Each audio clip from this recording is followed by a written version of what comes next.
Placement program.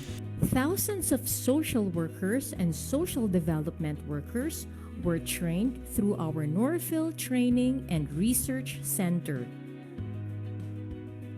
Our programs use multi-level and comprehensive approaches and interventions.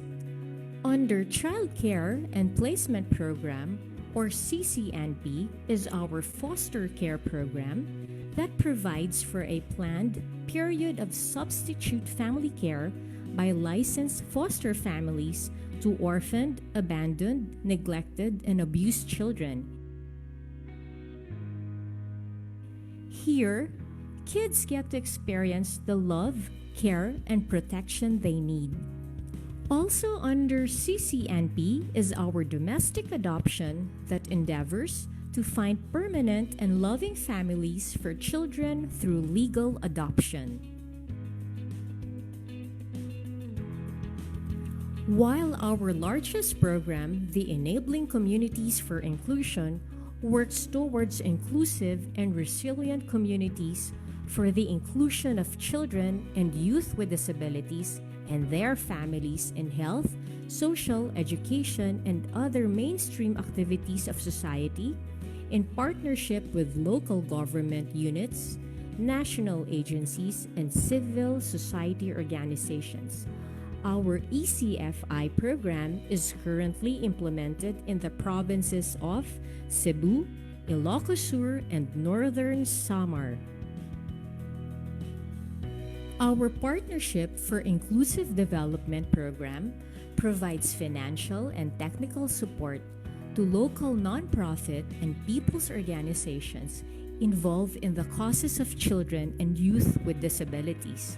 Notably, we have our Down Syndrome project, which focuses on helping the families of children with Down syndrome to better understand the potential and capacities of their children.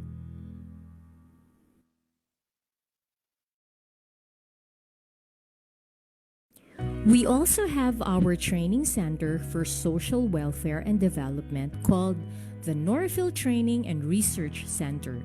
NTRC is continuously honing and enhancing the knowledge and skills of social workers and other social development practitioners in the areas of alternative family care and community-based inclusive development for children and youth with disabilities.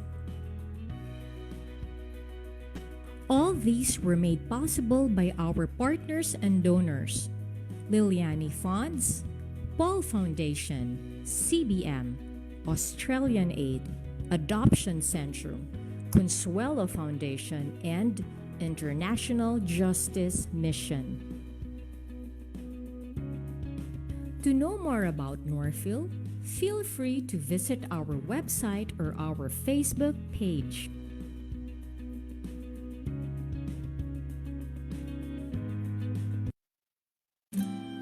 Down Syndrome 101. Rights of the Child. This video will discuss about the rights of every child. These are the basic things that every child should have. The United Nations Convention on the Rights of the Child is a treaty that lays out the rights of children and the standards to which all government must aspire in order to promote these rights. The rights that will be discussed in this video are based on these four clusters: survival rights, development rights, protection rights, and participation rights. The rights of the child including those with Down syndrome. 1. The right to be born, to have a name and nationality. The child should not be called names they do not identify with. 2. The right to be free, to have a family who will take care, support, and guide them. With positive and nurturing environment, children with Down syndrome can develop their potentials and make meaningful contributions to their society. 3. The right to good education, to develop potentials and become productive, so they can learn how to take care of themselves.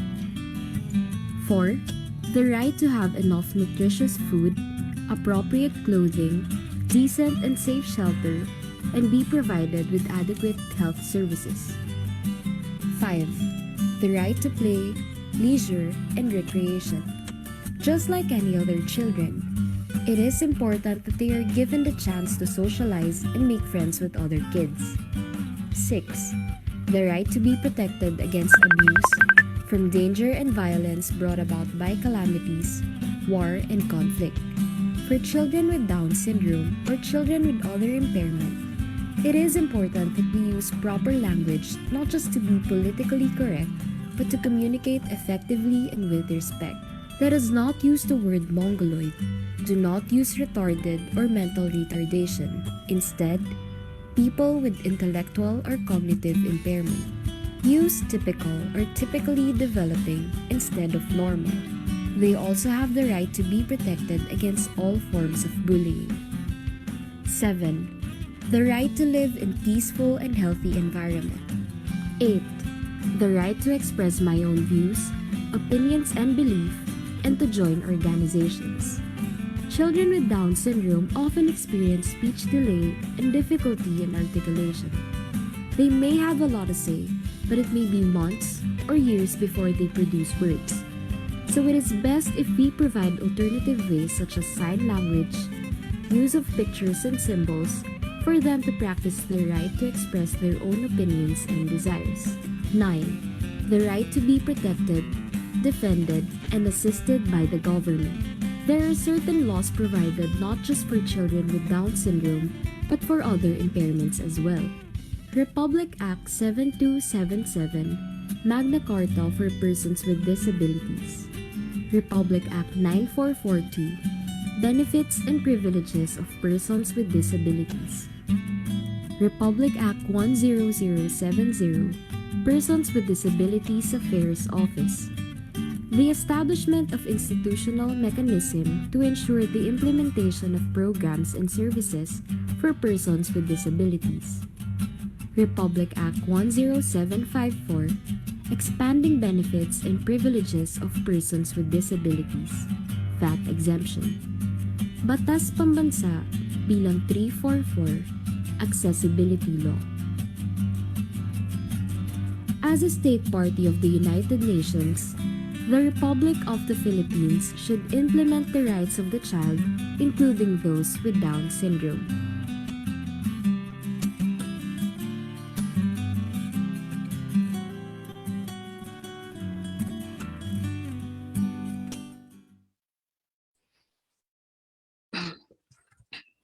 Good morning and welcome to our participants and guests. Before we formally start, let's play the prayer to be followed by national anthem to be played by Miss Sarah.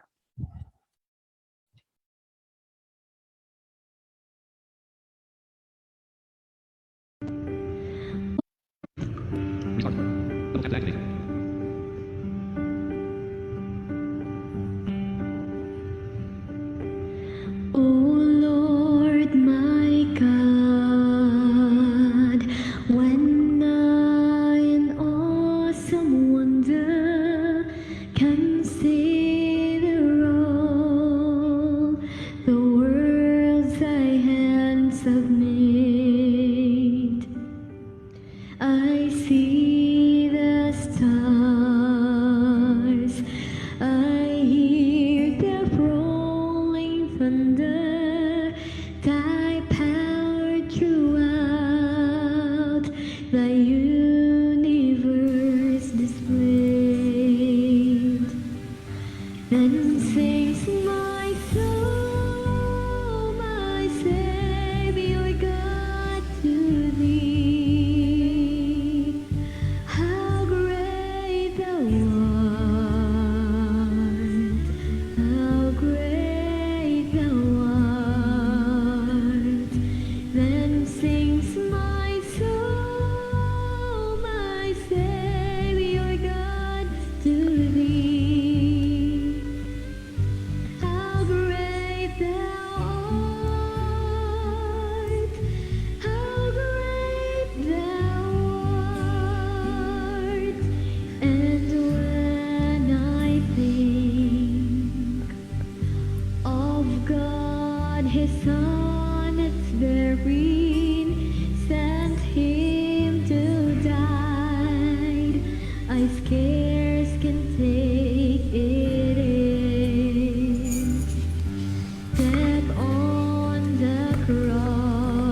thee.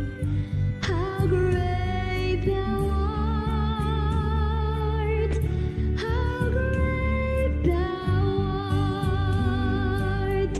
When Christ shall come with shout of acclamation and take me home, what joy shall fill my heart.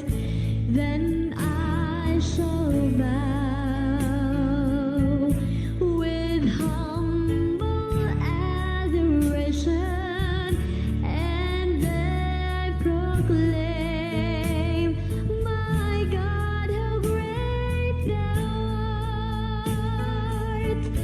Then sings my soul, my Savior God, to thee. How great thou art, how great thou art.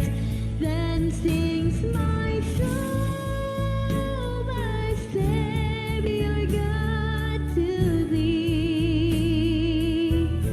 How great thou art, how great thou art, how great thou art, how great thou art.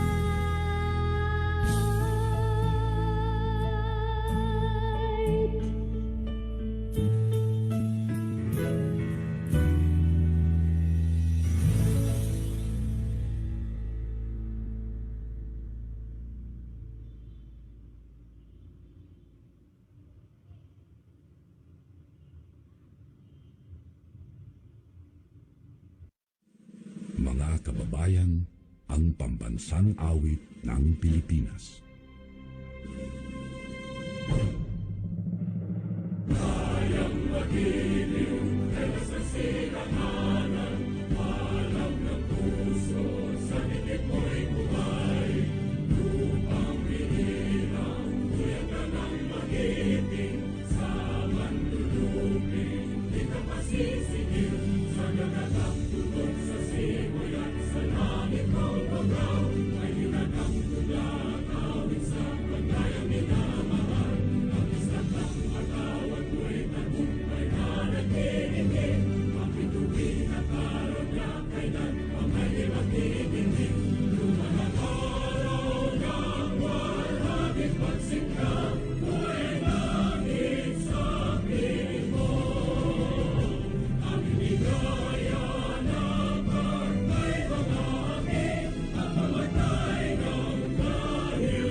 Okay. Thank you po, Miss Tara, for playing the prayer and national anthem. Again, to our participants here on Zoom and Facebook, isang magandang umaga po. We would like to inform everyone that this webinar is also being live streamed on Northfield's Facebook page. You may inform your friends, colleagues, and co-parents that they may also watch the webinar there if they're having connectivity issues or having a hard time entering Zoom. To welcome us today, I am calling Miss Maria Teresa Nuki, the Executive Director of Northfield Foundation, for the opening remarks. Miss Nuki?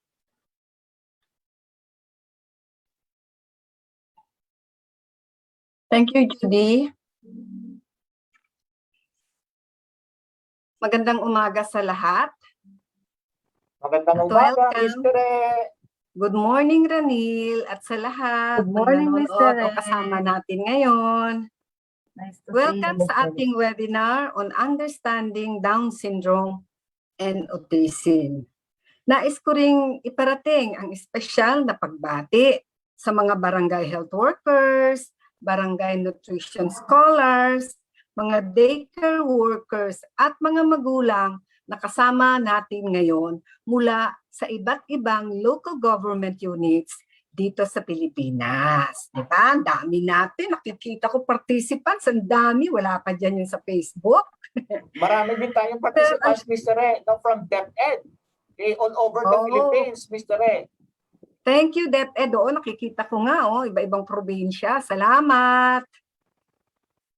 The level of understanding on disability and human rights has somehow improved. I don't know if you would agree with me, pero salamat sa advocacy at information campaigns ng iba't ibang mga duty bearers, mga civil society organizations, and advocates. But I think we are still wanting in this area. There is still a strong need or a big need to continue and sustain these efforts for the genuine acceptance and inclusion of persons with disabilities, especially those with autism and Down syndrome sa ating lipunan. Bilang bahagi ng aming misyon na i-promote ang karapatan ng mga taong may kapansanan kasama ang may autism at Down syndrome, ang Northfield Down Syndrome Project with support from Liliane Fonds at Paul Foundation sa Netherlands and in partnership sa mga Persons with Disability Affairs ng Carmona, Cavite, mga cities ng Las Piñas, Mandaluyong, Pasay, Taguig, at ang Las Piñas Federation of Persons with Disabilities ay binuo ang webinar natin sa araw na ito. Ang ating webinar ay tugon din sa pangangailangan ng mga magulang, mga service providers at iba pang stakeholders ng kaalaman. Diba? We're thirsty for knowledge tungkol sa mga taong may kapansanan kasama ang may autism at Down syndrome. Ito ay isa rin sa mga nakitang gaps o pagkukulang sa survey na ginawa ng Subcommittee on Children with Disabilities ng Council for the Welfare of Children. Ang ating mahusay na resource person ay magbabahagi sa atin ngayon ng kaalaman on the proper management of individuals with autism and Down syndrome. Nais kong pasalamatan siya, ang ating mahusay na resource person na si Teacher Mai. Alam niyo ba na siya ay consultant at volunteer namin sa Northfield sa paghasa ng kaalaman at kakayahan ng ating mga CBR workers bilang kanilang mentor at coach sa home management program for children with disabilities. So napakalaking tulong ang naibibigay ni Teacher Mai sa ating mga ginagawa para sa mga children and youth with disabilities. Maraming salamat, Teacher Mai. Of course, nais ko rin pasalamatan ang mga partners natin. Ang mga PIDAW ng Carmona, Cavite, Las Piñas, Mandaluyong, Pasay at Taguig, at ang Las Piñas Federation of Persons with Disabilities sa kanilang suporta sa ating webinar. And of course, nais ko rin pasalamatan ang aming team sa Northfield na bumuo kasama ng ating partners at ang ating mga iba pang supporters na bumuo ng ating webinar ngayon. Sa pangunguna, ito of course ay pinangunahan ng ating napakasipag na si Sir Ranil Sorongon. Kasama niya si Kai, si Tara, si Gingy, si Ron, si Judy, si Tess at si Clarice, and of course, si Erby. Maraming salamat sa inyong lahat. Good luck at alam ko, marami tayong matututunan sa araw na ito mula kay Teacher Mai. So muli, maraming salamat at magandang umaga sa lahat. Thank you po, Mr. Re, for that warm welcome and acknowledgements of our participants. And also, we would like to inform again everyone that this webinar is also being live streamed on Norfield's Facebook page. You may inform your friends, colleagues, and co-parents that may also watch the webinar there if they are having connectivity issues or are having a hard time entering the Zoom. Okay, so at this juncture po, for the background and rationale of this webinar, I am calling for Mr. Ranilo Sorongon, Project Supervisor of the Down Syndrome Project of Northfield. Sir? Good morning at maraming salamat, Mr. no? At ang ating bagong MC ngayon, no? Si Judy, no? Ng Partnership for Inclusive Development. Galing naman, At Judy. syempre, no? Yung ating SLI, no? Si Teacher Aisel. Teacher Aisel, smile. Maraming salamat, Teacher Aisel, no? For always being with us, no? Every time, no? That we are requesting Teacher Aisel.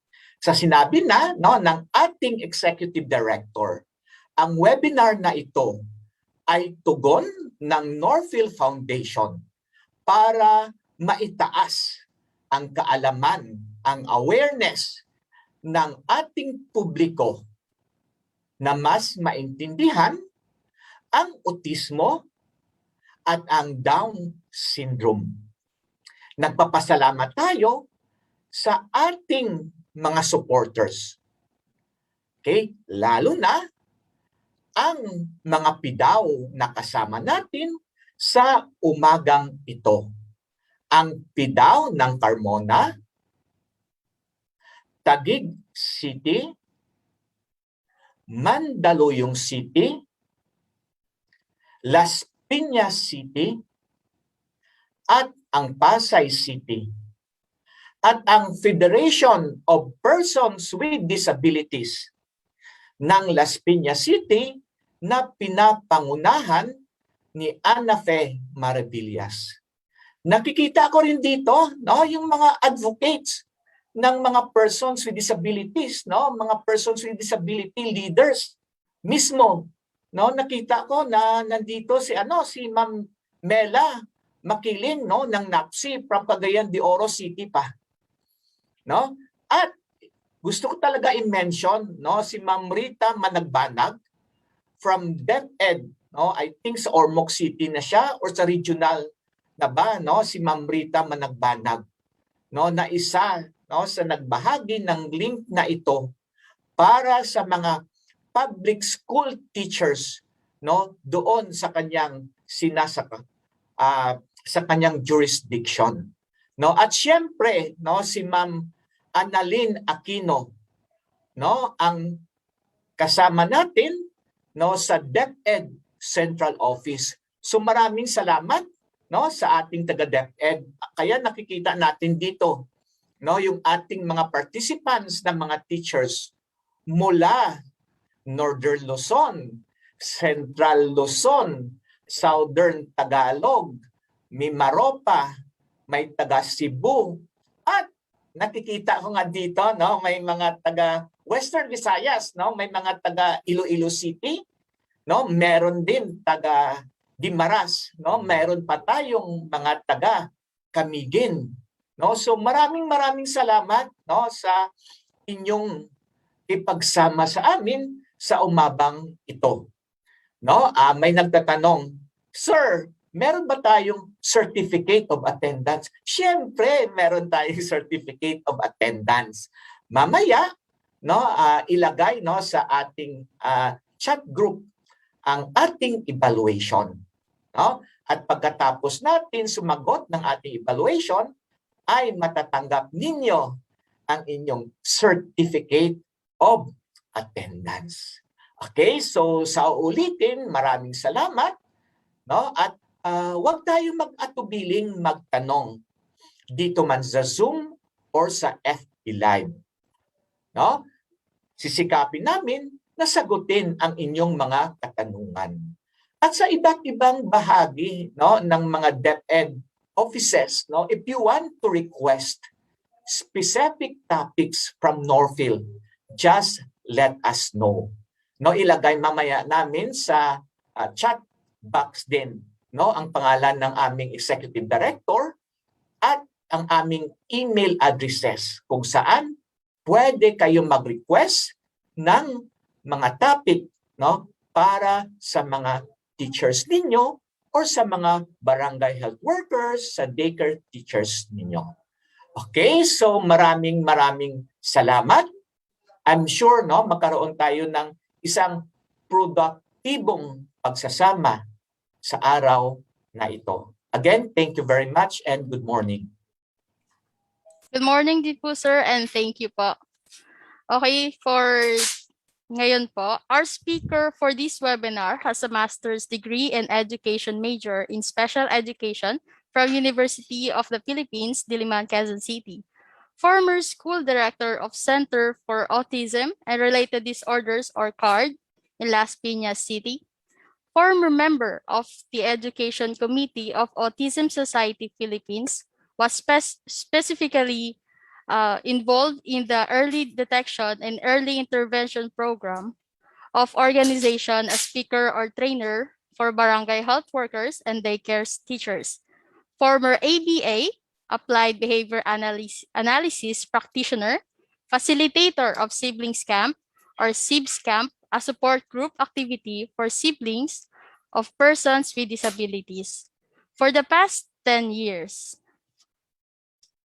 conducts orientations and trainings to parents and professionals on autism and other developmental disabilities and on home management program. Consultant of Northfield Foundation's Partnership for Inclusive Development, or Northfield PFID, and their community-based programs in several parts of the country, as well as the Down Syndrome Project. She has been working with children with disabilities for almost 2 decades. Let us all welcome Ms. Rosalind Marie Sorongon, or as we call her, Teacher Mai. But before she starts her discussion, we would like to share to you a video about autism to be played by Ms. Tara.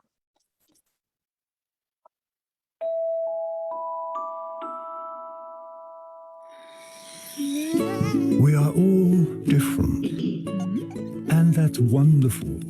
Some differences are easy to see: height, hairstyle, eye color, and so on. Other differences can't be seen: our favorite foods, fears, or special skills. Interestingly, the way we see the world is also different. For instance, what do you see in this drawing? Most people see a duck, but some of you might have seen a rabbit. Whichever you saw, you are correct. This is just a trick drawing to show you that all brains work differently. The brain is your body's computer. It works differently for all of us and controls how you learn. That's why we are all good at different things. How you feel, which is why we all feel different emotions. And how you communicate.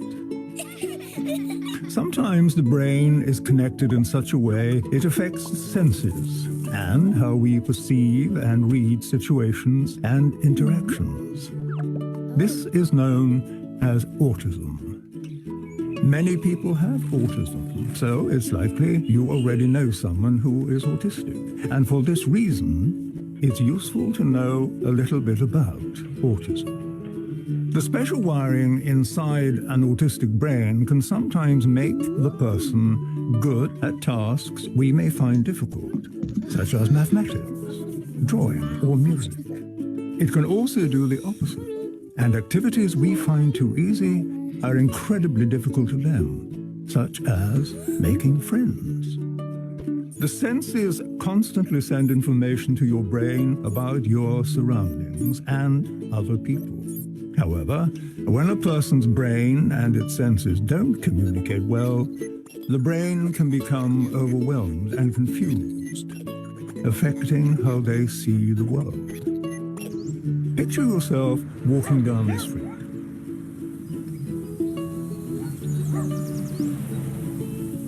This is how an autistic brain may experience the same walk. Scary, isn't it? Sadly, in many cases, the person can't say out loud how they feel. So even though there's chaos going on in their heads, they seem okay on the outside and able to ask for help. We will develop behaviors to help us feel calm in uncomfortable situations. We may look away, hug ourselves, chew our fingernails, fidget, bite our lips, and so on. Equally, autistic people develop behaviors that help them cope with these intense moments. These actions may seem unusual, but they're just their way to feel calm.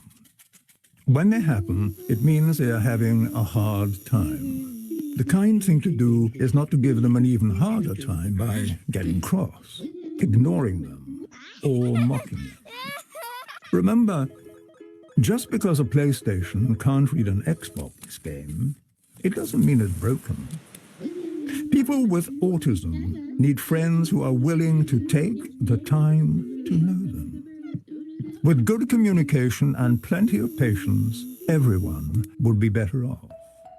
People with autism are not ill or broken. They simply have a unique view of the world. And with a little support from their friends, they might just be able to share that view with us. Autism can make amazing things happen.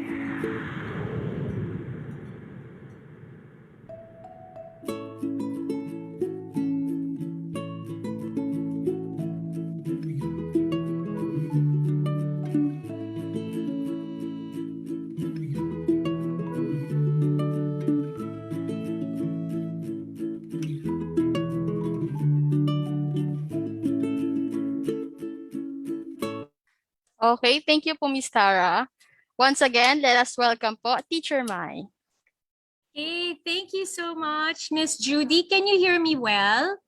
Is my audio's okay? Sorry, can you hear me well? Yes po, Teacher Mai.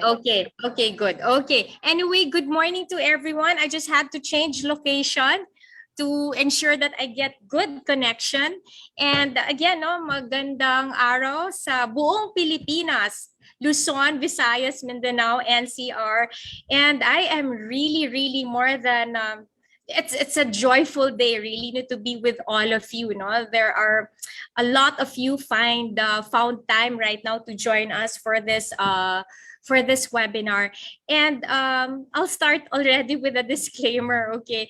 What I will give you right now is an overview because the two topics, which is autism and Down syndrome, in itself, there's so much to discuss. In fact, to be honest with you, I had a challenging time to sift, what ought to be discussed. No, that's why I told the Norfield team, if ever I will just give an overview, because if we want a more thorough discussion, I think there ought to be a separate webinars for this two impairments. So right now I'm coming from the perspective, whatever I will be sharing with you, I'll be coming from the perspective of being a specialist teacher.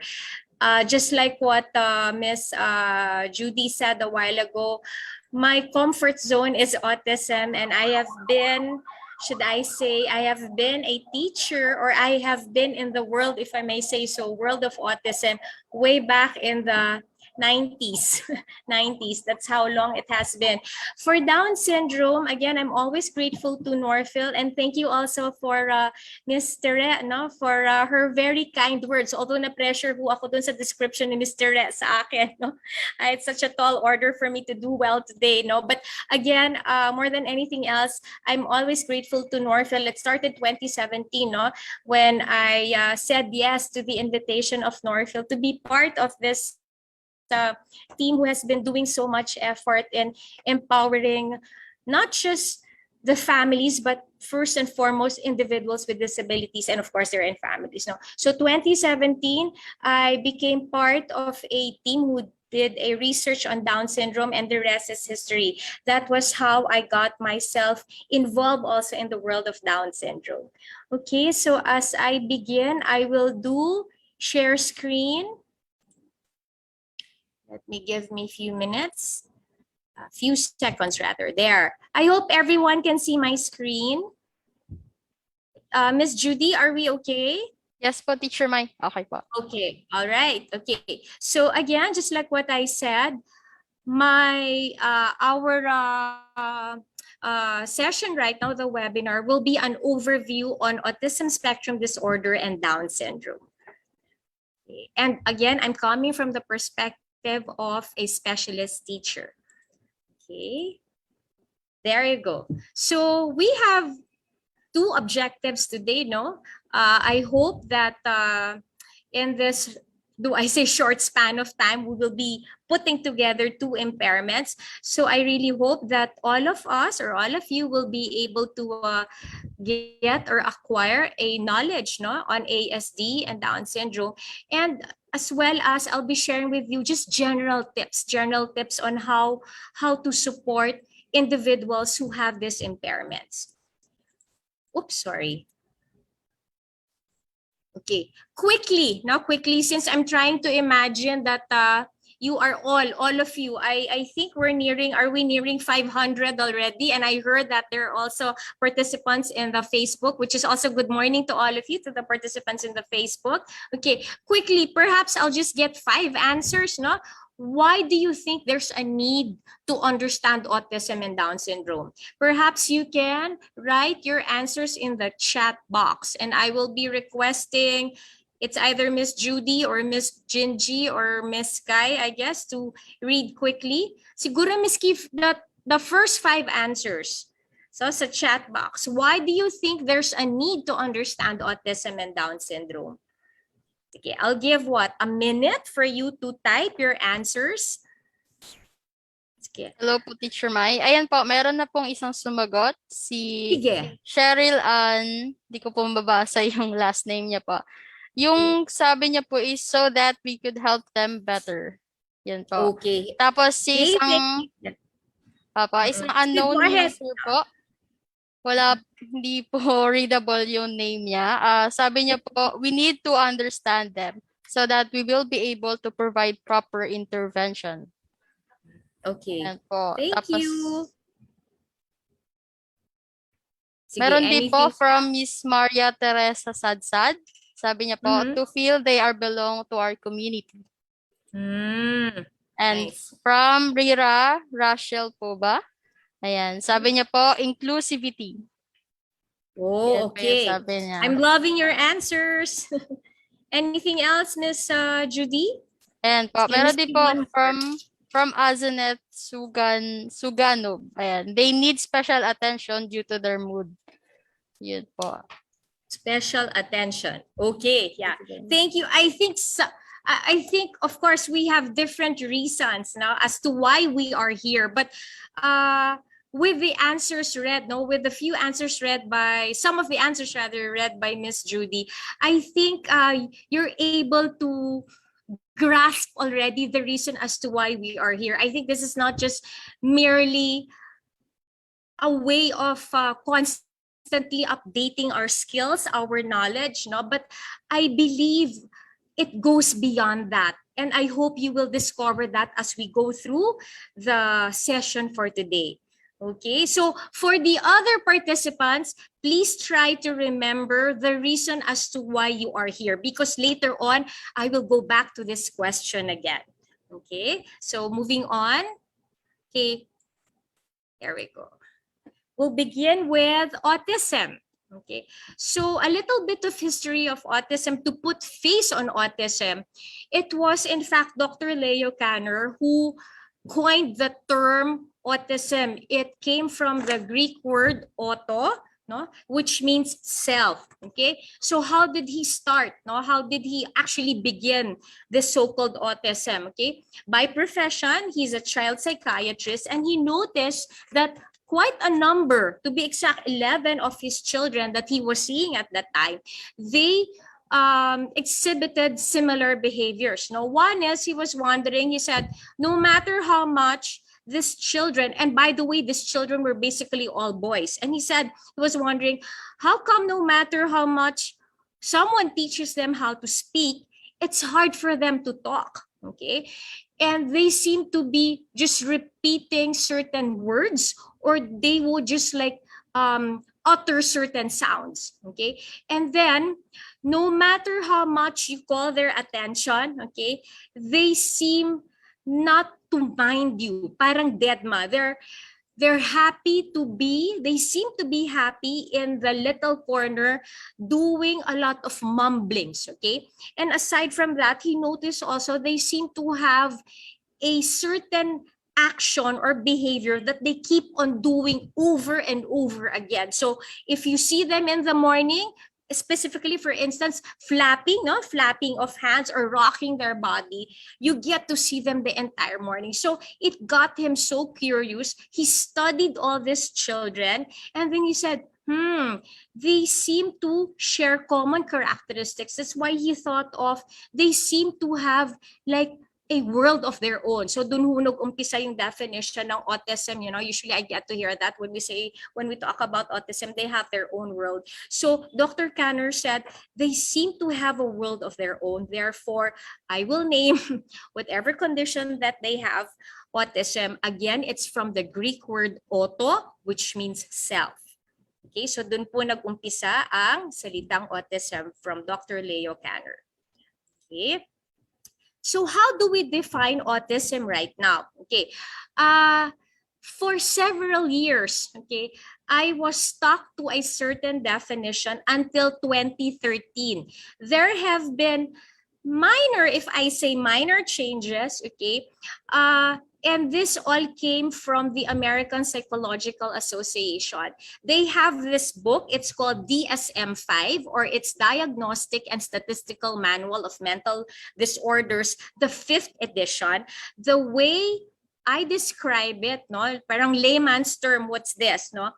Parang ito ho yung Biblia. It's like the Bible of the medical professionals. So whenever they want to be sure with what they are diagnosing, they always refer to this book. So those who are responsible in creating this book decided to alter a bit the definition of autism spectrum disorder. In fact, autism, no, they alter, but it does not mean that the characteristics lessened. No? In fact, pinagsama-sama po nila. Okay, what do I mean? Para mas klaro tayo, let me show the next slide. Okay. Okay, before, no, when I started, should I say, in the world of autism, this is how autism was described, okay? When we talk about autism, automatically, there are 3 impairments or deficits. That's why it's called triad of impairments. So for someone who is diagnosed with autism, that person has difficulty in communication, in socialization, and then in the behavior also. Behavior, okay? And apart from that,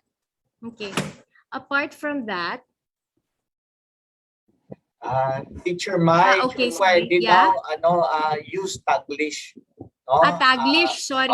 Kasi may nagsabi sige, na, okay. Kung pwede nga daw mag-Tagalog, pero parang preference mo sige, gagawin. Okay, Taglish. Sige. But try to speak in Taglish. Thank you.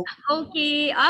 No, sige. I will do my very best. Okay. Sige. So, ulitin ko po ulit, no. Dati, no, nung nagsimula ako sa mundo ng autism, ito yung natutunan ko na ang mga tao na may ganitong impairment, meron silang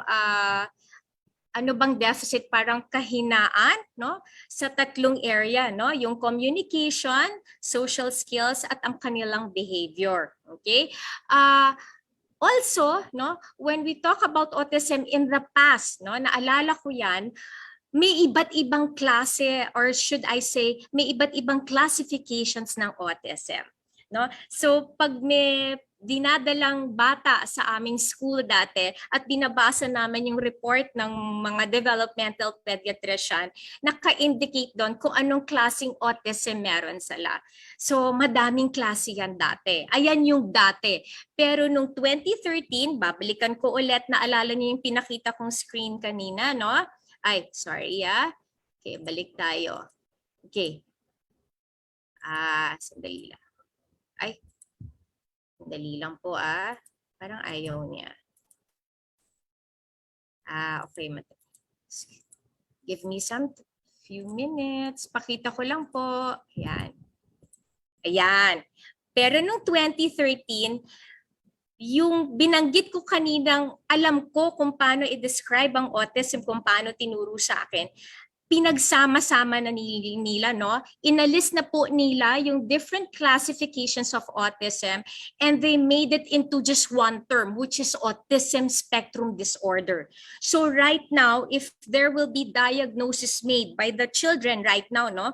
Whenever there will be diagnosis, wala na pong classification. Basta pag sinabing autism, autism na ho siya. Unlike before, may classification siya. Ngayon, wala na po. So isa yun sa binago ng DSM-5. Okay? And then, the triad of impairments na pinakita ko kanina, there we go. Okay? Ito po. Okay.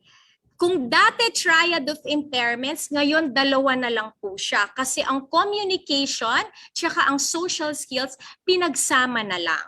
Okay nga naman, no? Because if we ask ourselves, what is the purpose of communicating? Why do we need to communicate? Basically, we need to communicate because it's our way of linking ourselves, no, to other people. Ito yung pamamaraan natin na tayo ay makakapag-ugnayan sa ibang tao. Okay? So pinagsama ng DSM-5 ang communication at social skills. Kaya ito na po ang itsura ngayon ng definition ng autism. No?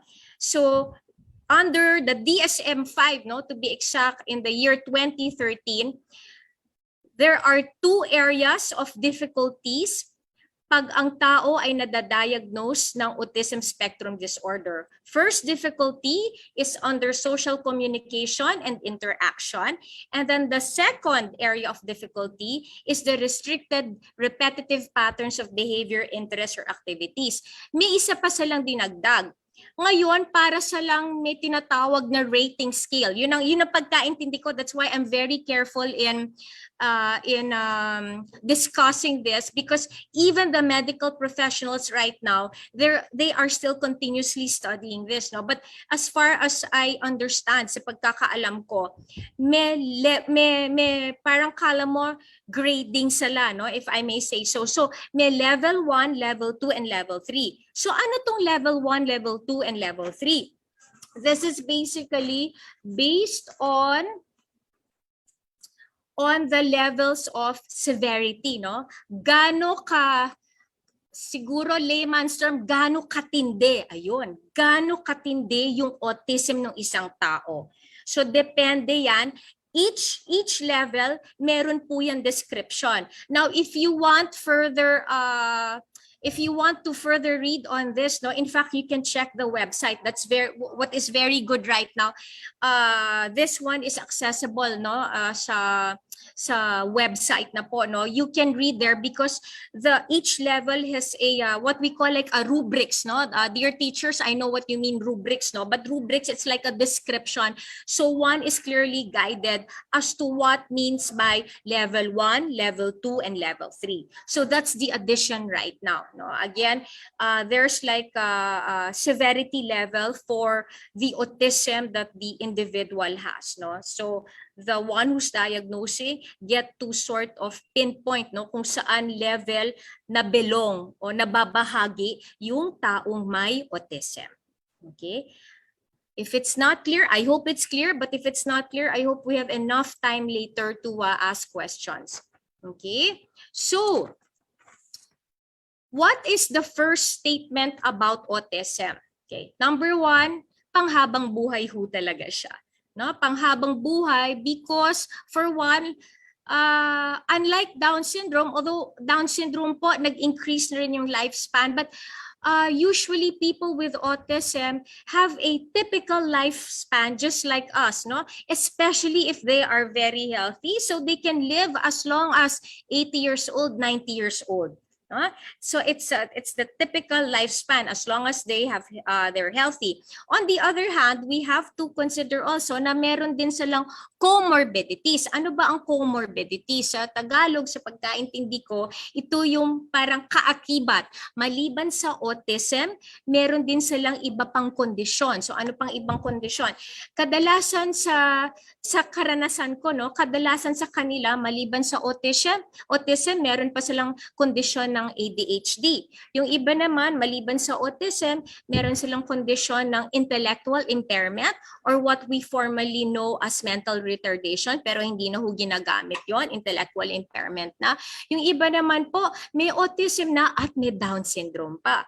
Yung iba naman, may autism at pwedeng deaf, or autism at the same time blind, autism and at the same time with cerebral palsy. So what I'm saying right now is that there are cases, no, wherein the diagnosis pure autism lang po, pure autism. But there are cases aside from autism, meron pang isa pang kondisyon o yung iba several conditions kasama dun sa kanilang autism. But what I'm trying to drive at, no, as long as they're healthy or as long as their medical needs are addressed right away and consistently, they have the usual lifespan just like us. Okay? Why is it lifelong condition? Because until now, hindi pa rin alam ang rason kung bakit may autism. And therefore, because we don't know the cause yet, there is still no cure for autism. Okay, some are saying right now, no, because of continuous research, patuloy na pagsusuri, okay, yung iba tinitingnan nila sa genes ba to? Namamana ba ang autism? Or tinitingnan din ng iba doon, baka naman sa ating kapaligiran, no, there's something in our environment that causes autism, no? So, yun yung tinitingnan ng ating mga so-called medical researchers, no? Because just like what I said, no, until now, hindi pa ma-pinpoint bakit talaga, ano ang totoong dahilan kung bakit may autism. But what we would like to stress here is the importance of early diagnosis. And I know karamihan na sa atin dito, lalo na dun sa mga immerse o talagang lubog na, no, sa nakalubog na sa pagtutulong, sa pagtuturo sa mga taong may autism, no, or even other disabilities. Early diagnosis is important because pag na-diagnose ka agad yung bata, no, alam kung anong meron yung bata. Alam din natin kung ano gagawin natin. At alam ko, nabanggit yan ng isang participant kanina nung tinanong, bakit mahalaga intindihin, no, ang autism at Down syndrome? Kasi pag inintindi natin, alam natin kung ano ang proper intervention or proper support ang mabibigay natin. Okay? So if there is proper intervention, okay, we can now say that if there's early diagnosis, maaga pa matuturuan ng bata, no, madaming matututunan ng bata. Ang isang pinanghahawakan lagi dito na yung utak, no, ng isang bata, ng isang tao, the brain, no, for the first years of one's life, no, to be exact, from 0 to 6 or 7 years old, it's like a sponge. Parang siyang sponge, 'di ba? Ano yung sponge? Yung sponge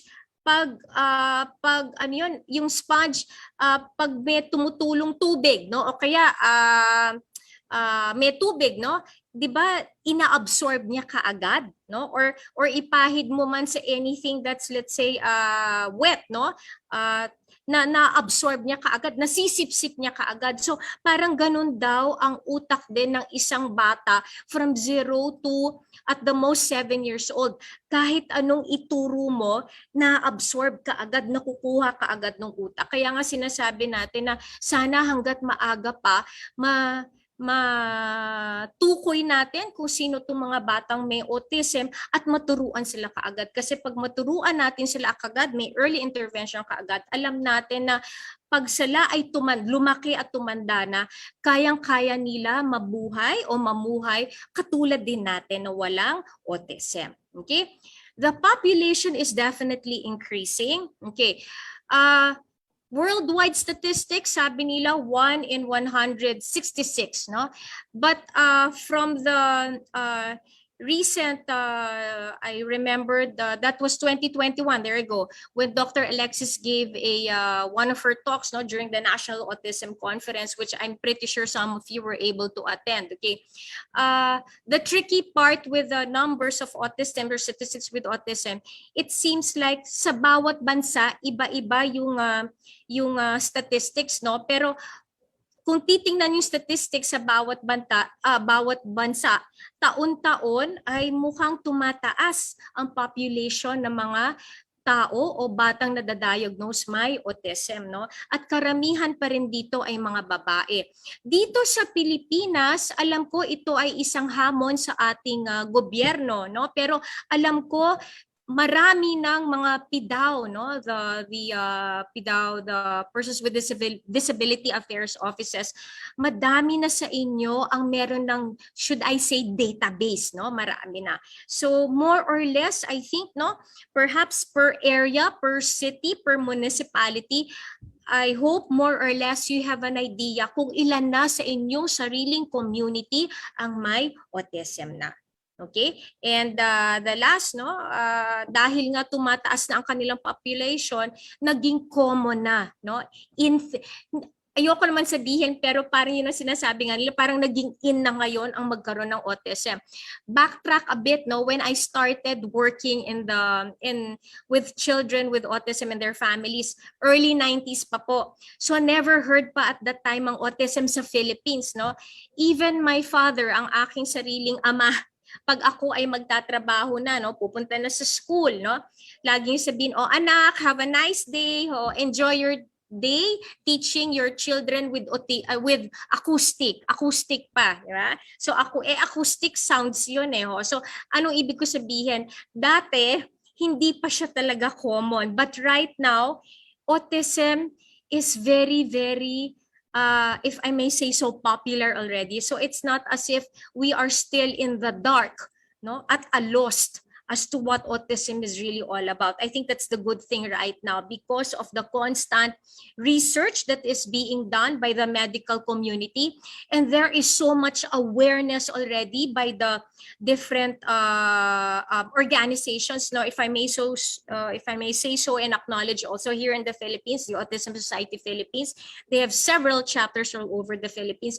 So there is so much advocacy work also, no? Hand in hand with awareness, may advocacy din siya. Kaya kilalang kilala na ang autism. Okay. Sorry. Okay.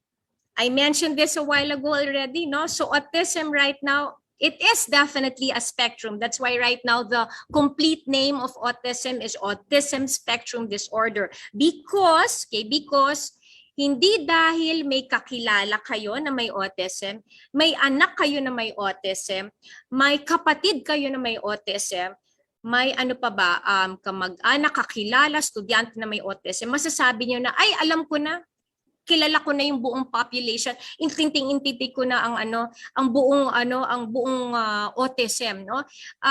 That's the tricky part with autism. Not because you've seen one, you can already conclude that, oh, I know what autism is all about. Honestly, until now, no, even if I get to right now after such a long time, no, for the past years I've been helping other teachers and and community workers also. But right now, I'm also back actively teaching, of course, through online, no, children with autism. And I just realized as if I'm also learning again, no? Because again, what is my message here? Not because you've seen one, you can say that I know what autism is all about. It is so tricky. It's very tricky. That's why it's very important na matutunan, no? Lagi tayo natututo tungkol sa autism. Here's the thing with autism also.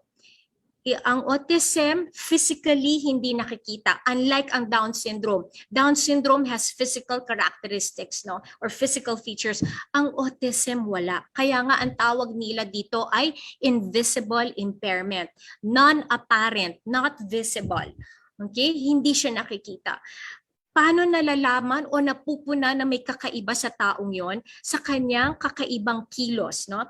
Everything, majority, if I may say so, is behaviorally manifested, no? The symptoms of autism is behaviorally manifested. And again, going back to how DSM-5 defined autism, there are two major difficulties, no?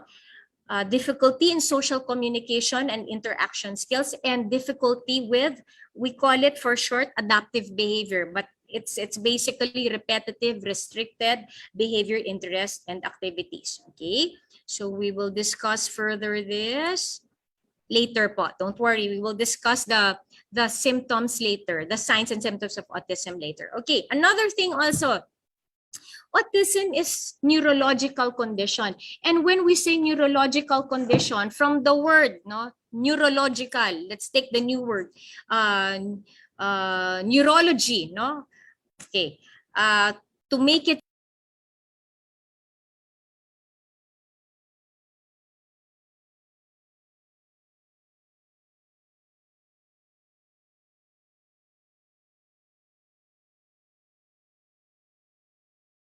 may autism ay kakaiba. Kung naalala nyo kanina yung film, no? Bago tayo nag-umpisa, may pinakitang film on autism. Ang ganda nung pag-describe nung brain nung taong may autism, di ba? Anong sabi doon? People with autism are wired differently, no? Kakaiba yung development ng kanilang brain, no? Kaya sila nagkakaroon ng autism, no? Based on the ongoing studies about the brains of people with autism, some of the medical researchers who are doing the studies, no, or research on, or studying rather the brain, okay, sabi nila, there are certain parts of the brain of a person with autism, they notice that seems to be bigger, no? The development is bigger compared to a typical brain of a person who doesn't have autism. And because of this unusual growth, they're trying to see, baka ito yung dahilan kung bakit meron mga signs and symptoms lumalabas sa taong to, signs and symptoms of autism. Okay, let me show you quickly my next, there you go. Okay, babalikan natin mamaya yung slide, no? But I just want to show you, this is a picture of the brain, our brain. And if you notice, I hope it's clearly seen on your screen, okay? The different parts, it's color-coded. You notice, no, may mga kanya-kanyang function siya. Okay, di ba? Klaro siya. Ngayon, ano ang sabi ng mga medical researchers? They notice that for the brains of people with autism, there are certain parts that seem to be bigger than the usual. And because it's bigger, it therefore, this is now segues, no? Or nagre-resulta siya dun sa signs and symptoms of autism. For instance, yung occipital lobe, yung vision, okay?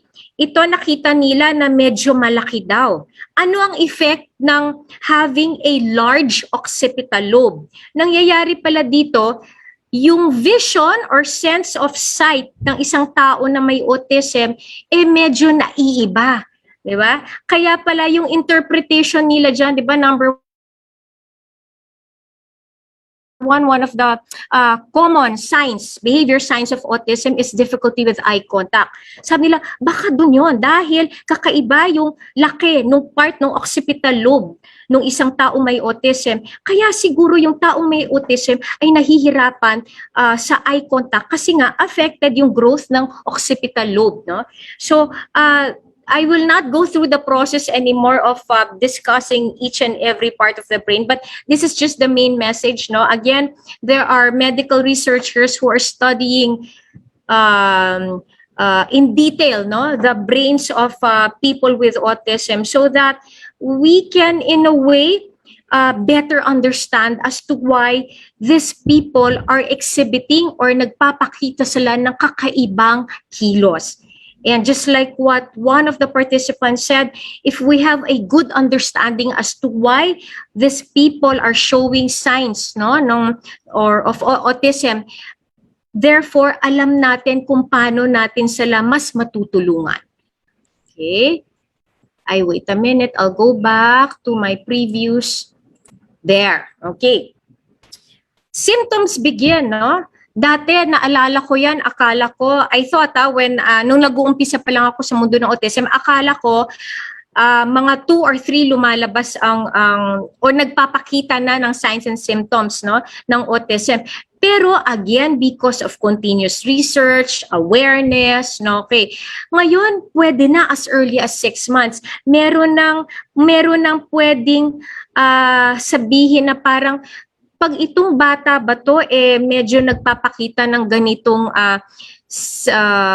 kilos, no, kakaibang kilos, pwede na ba kayang autism to, no? Well, hindi pa rin tayo sigurado, lalo na kung 6 months old, no? Kailangan consistently show, no? But what I'm trying to drive at right now, hindi na natin kailangan maghintay pa ng 2 years old or mag 3 years old yung bata para kutuban tayo kung nagpapakita na ba siya ng signs of autism. Right now, again, based on research and experience of some of our developmental pediatricians, pwede na nilang ma-diagnose as early as, may alam ako, as early as 1 year old or 1 year old and 5 months. Pwede na siya. Okay? And let's be clear also, hindi nadadaan sa laboratory test para masabi na, ay, ipapalaboratory test ko lang ang aking anak para malaman kung may autism. No laboratory test, even the newborn screening cannot detect autism, cannot. Okay, again, I'd like to stress the autism, no, all the signs and symptoms of autism are all seen in the behavior o sa kakaibang kilos ng isang tao. Okay, this is my favorite definition of autism. Autism is a sensory processing disorder. This is in relation to our brain. Okay, tayo, no, para natin maintindihan ang ating kapaligiran, okay, yung ating senses, how many senses do we have? Okay, the sense of, ito, finger ho yan. So sense of touch, sense of the hearing, no? Sense of smell, sense of taste, sense of sight. Okay, a little bit, this is for the occupational therapy, no? They would include sense of balance and then sense of, sa joint, no? Or basically the body movements, no? But I'll focus first on this one, no? Para hindi tayo matagalan o maguluhan din yung iba, no? Tayo, para natin naintindihan ang ating kapaligiran, no, we are able to maximize all our senses, no. Lahat pumapasok sa ating utak, no, through our skin for the sense of touch, through the sense of sa ating tenga for the sense of hearing. May naamoy tayo through our sense of smell. May nalalasahan tayo through our sense of taste. May nakikita tayo through our sense of sight, no. Pag ito ay pumasok lahat, no, sa ating utak, napoprocess ng husto ng ating utak. Ito yung sinasabi ko kanina sa mundo ng autism. Oo, meron din silang senses, kumpleto rin ang kanilang senses. Yun lang nga, pag dumating yung information sa kanilang utak, naghalo-halo na, nagkakagulo na. At dahil sa gulo sa loob ng kanilang utak, hindi nila ma-figure out kung ano ba to, ano bang ibig sabihin nito, hindi ko maintindihan. Ito ay pinapakita nila the difficulty of processing, the difficulty of understanding is being manifested through their behavior. Okay, sample but I will show a video, no? Sample, okay. My favorite example here is that during the times in when Rationale Sorongon was still part of the Autism Society Philippines, no, as executive director, we knew someone, okay, an adult, no, adult man, and I always share this story. Okay,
Okay, thank you, G. How do I go back to share screen, G? Yes, please. Okay, there it go. Thank you, Thank you. G. Okay, quick definition, quick description of Carly. So Carly was the woman, no, at the last part of the video, and she really has autism. If you check her, how do you call it? If you go to the website, okay, her name is there. You can see the reference po, no? It's Carly Fleischman. I hope I pronounced her family name correctly. I think she is in her 20s already. And what is something that is I'm in awe, no? When I came across her video, no? Si Carly po initially was, well, her diagnosis of autism is she belongs to, if I will perhaps use the DSM-5, no, based on the description, parang siya ho yung autism na nasa low end, no. I'm sorry, the former definition, no, parang low end of the spectrum, parang she needed high support, no, high support, okay, because totally nonverbal. Till to this day, she is still nonverbal. But at the age of 10 years old, around 10 or 11, nagkaroon ng breakthrough, no? Of course, it's a teamwork of her family and all her therapists and teachers. Na-discover nila si Carly pala can communicate through using laptop, no? So whenever she wants to express herself, whether may comment siya, may talong siya, galit siya, no, gusto niya makipaglokohan, makipagbiruan, tinatype niya sa laptop nila. Breakthrough talaga yon. That's why imagine this woman who was initially diagnosed nonverbal, until today she's still nonverbal, but the doctor at that time told her, nako, wala na hong pag-asa to kasi talagang sobrang low functioning ang anak nyo, may intellectual impairment pa, talagang wala na hong mangyayari sa kanya. But lo and behold, look at her right now. She has her own book, no? In fact, again, if you want to know about her, you can search Carly, no? In fact, nag-attempt yata na magkaroon siya ng parang talk show, no, talk show, but she's using her laptop, so you will really be amazed. Okay, the simple act of going to cafe, because Carly pala loves coffee, gustong-gusto niya uminom lagi ng kape. Kaya para sa kanya, going to a cafe is such a rewarding experience. Pero nakita niyo naman, yun yung actual experience niya na pagpupunta siya sa isang cafe, no?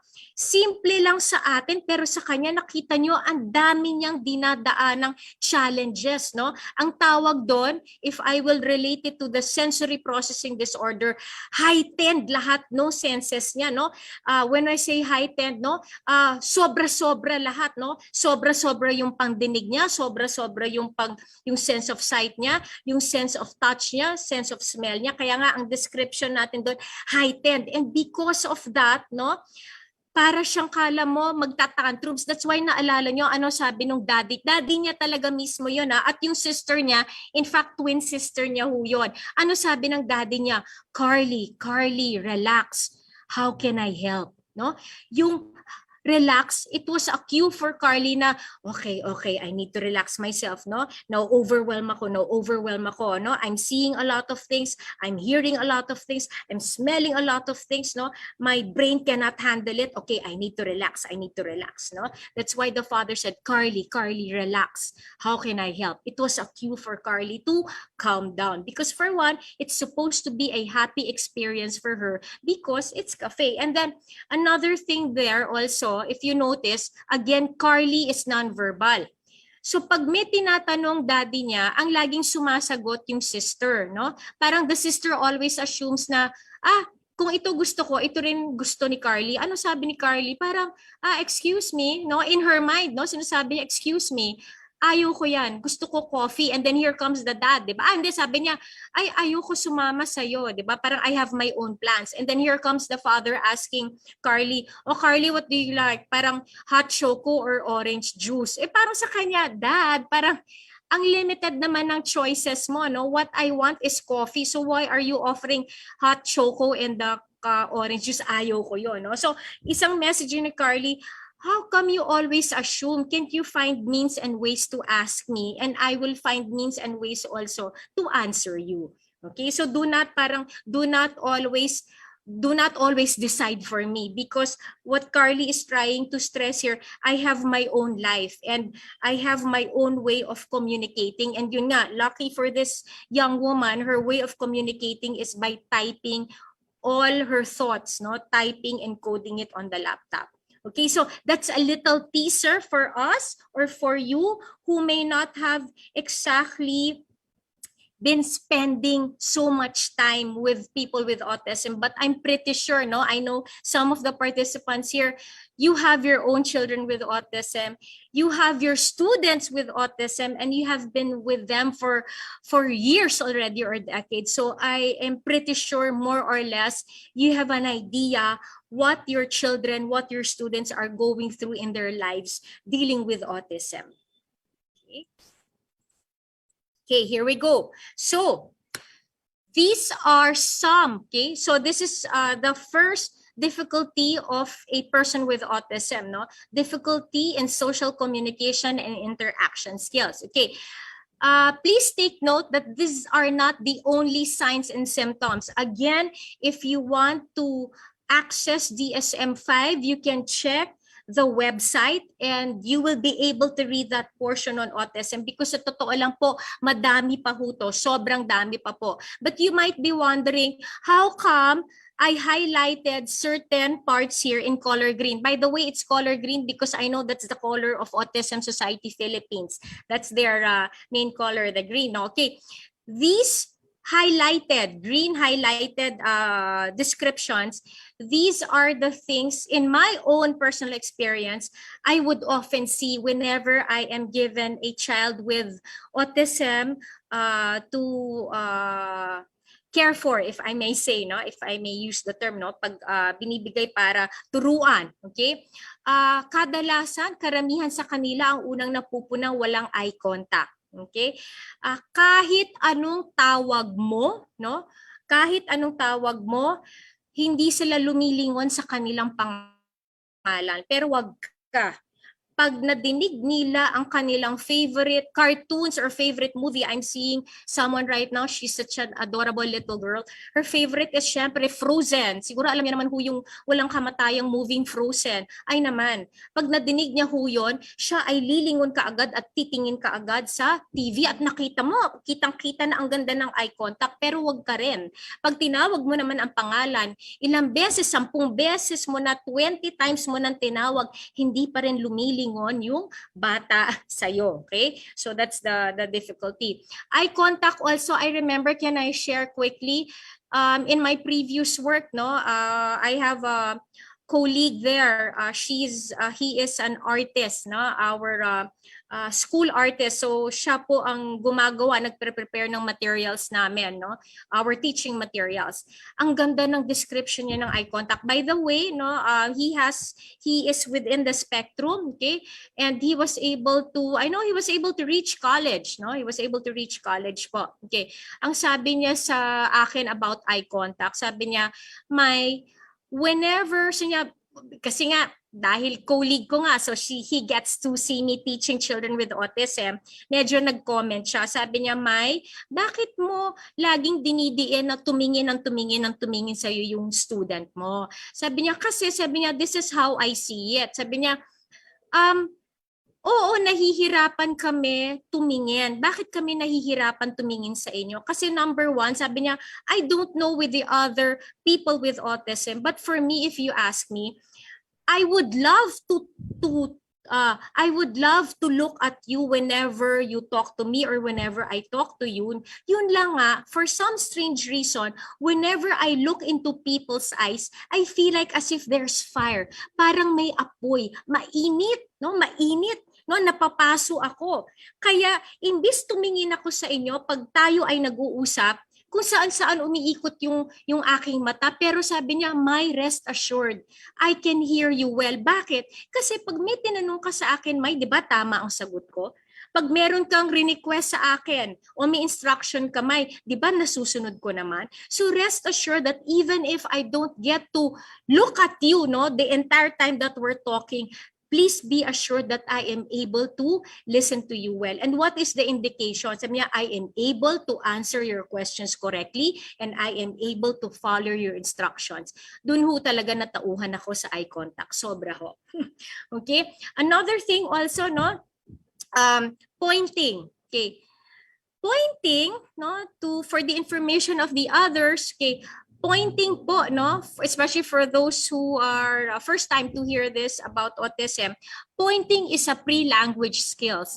If we are very conscious of the typical developmental milestone of a child, pointing is one of the skills seen in babies, mga around anong months ba to, mga 6 months ba, no? Ayun yung kadalasan baka nadidinig nyo pag may baby kayo, no, or may baby sa bahay, okay? Sinasabi lagi na, uy, nasan yung butike, di ba? Nasan yung ilaw? And then automatically the baby will point.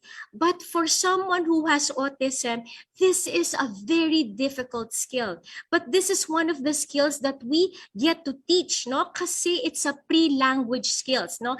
As what we have learned from the speech therapist, it's a pre-language skill. Ganon ka-importante ang pointing skill.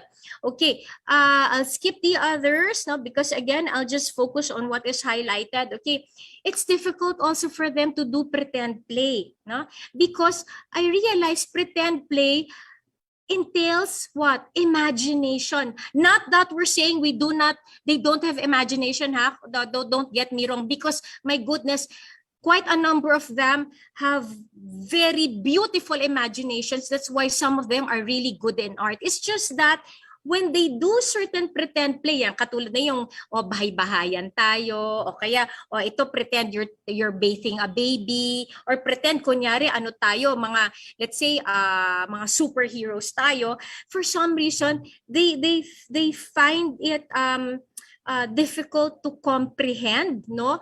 Putting themselves in someone else's shoes, if I may say that, no? Parang hirap sila intindihin yun na parang how do I put, and let's say I'll be pretend doctor. Ano ba ang doctor, no? It's quite difficult for them. Okay, quite difficult. Okay.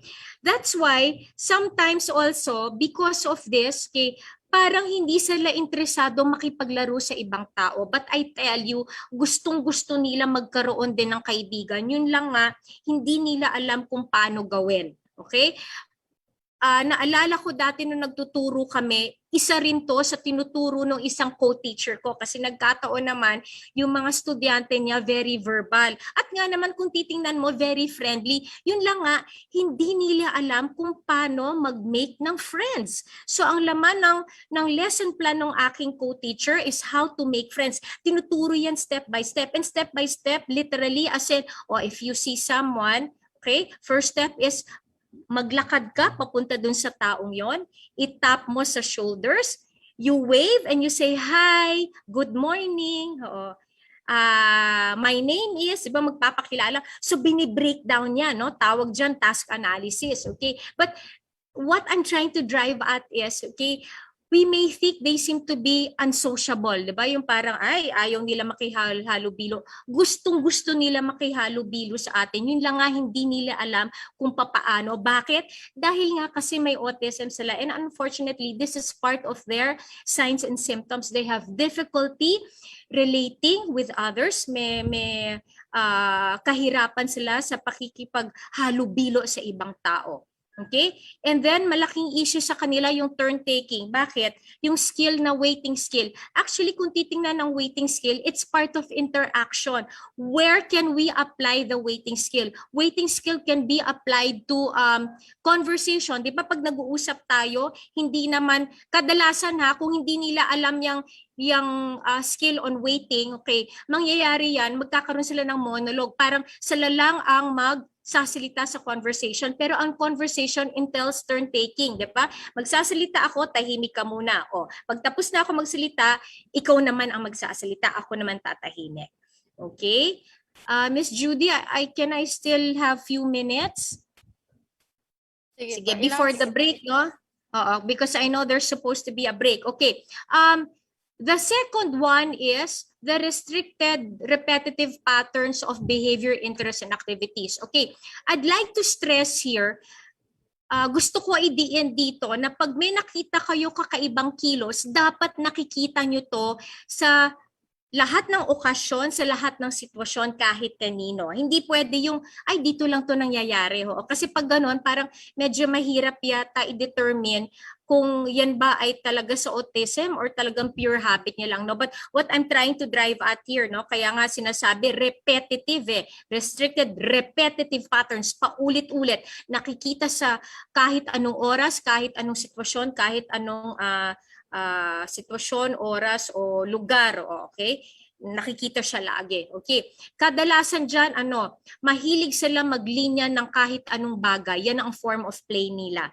Linilinya nila yung bagay, no? Because they love anything the same. Dapat pare-pareho, no? There's a desire. They're very obsessed, if I may use the word, no, with sameness, no? Sameness, no? Nakapila, dapat pantay-pantay yung laruan, pantay-pantay yung mga silya, pantay-pantay lahat yung hanay, yung ayos ng tsinelas, dapat pantay-pantay lahat yan. Okay?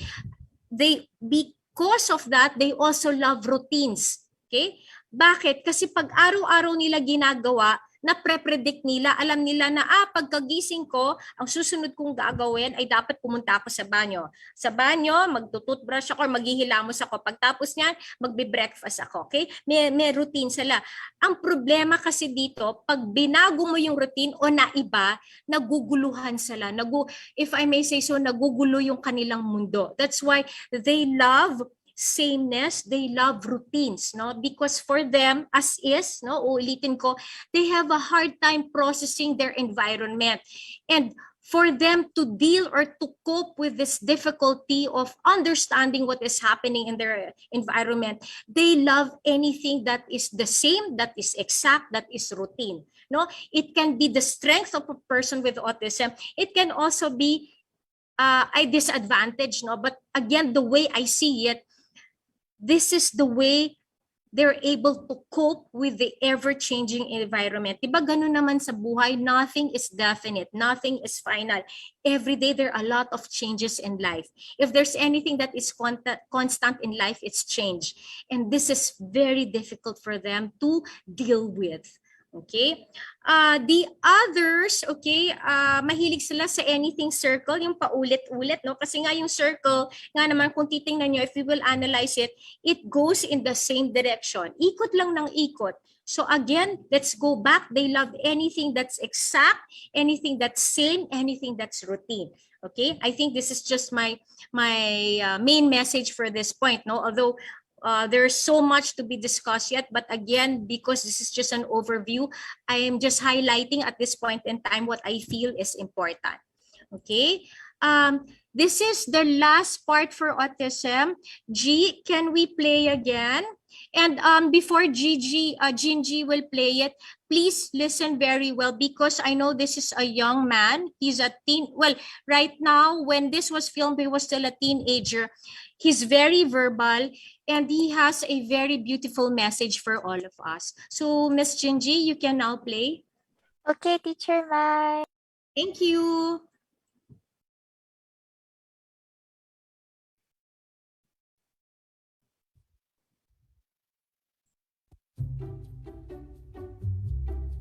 Hey, I'm Andrew.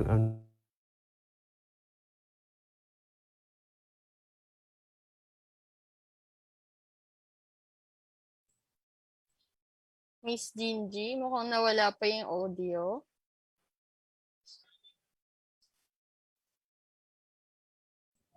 Yeah, the audio, no? Audio. It's still not working. Wala pa yung... There are a lot of stereotypes of autism, and it's not always severe. Hey, I'm Andrew. I'm 24 and I live in Carlisle. 2 years ago, I was diagnosed with autism. It came as a bit of a shock, but everything started to make sense at the same time. When I was first diagnosed, I decided to make a video to tell everyone. I was actually diagnosed with autism spectrum disorder last year. Came as a bit of a shock to us, like, but but there you go. There are a lot of stereotypes of autism, and it's not always severe as you see it on TV. Everyone is different, and autism can range from very mild to very severe. My autism is quite a mild case. For me, it's a communication difficulty. I don't have a learning difficulty. My brain is just wired a little differently. I think more people need to know about autism. Here are 5 things that I've noticed about living with autism. They are about communication, isolation, routines, noise, emotion. It's really easy for me to misunderstand. For example, I don't understand metaphors and usually understand things literally. Man, it's raining cats and dogs out there. There aren't any cats or dogs outside. What do you mean, Wilfred? There aren't any support groups around here where I can meet other people who have autism. I also lost touch with a lot of friends from school. It can feel quite isolating sometimes. Last minute changes of plans or cancellations can be really difficult for me to deal with. I am easily distracted by noise. For example, if there's a fly in the room, it can be quite hard to focus on conversations. I think a lot before I speak, and I'm also thinking about other people's feelings. So you think I'm quiet at times. But at the same time, my emotions can be really heightened when I see someone doing wrong or breaking rules, like when football rules are broken. But despite all this, there are actually a few positives. For example, I have a brilliant memory for memorising facts and stats. In 1904, Calais United was formed, and then they moved to Brookman Park in 1909. Wayne Rooney has scored 253 goals for Man United. The best thing you can do is be aware of it and be supportive. It's an invisible condition. Don't judge someone because you don't know what they're going through.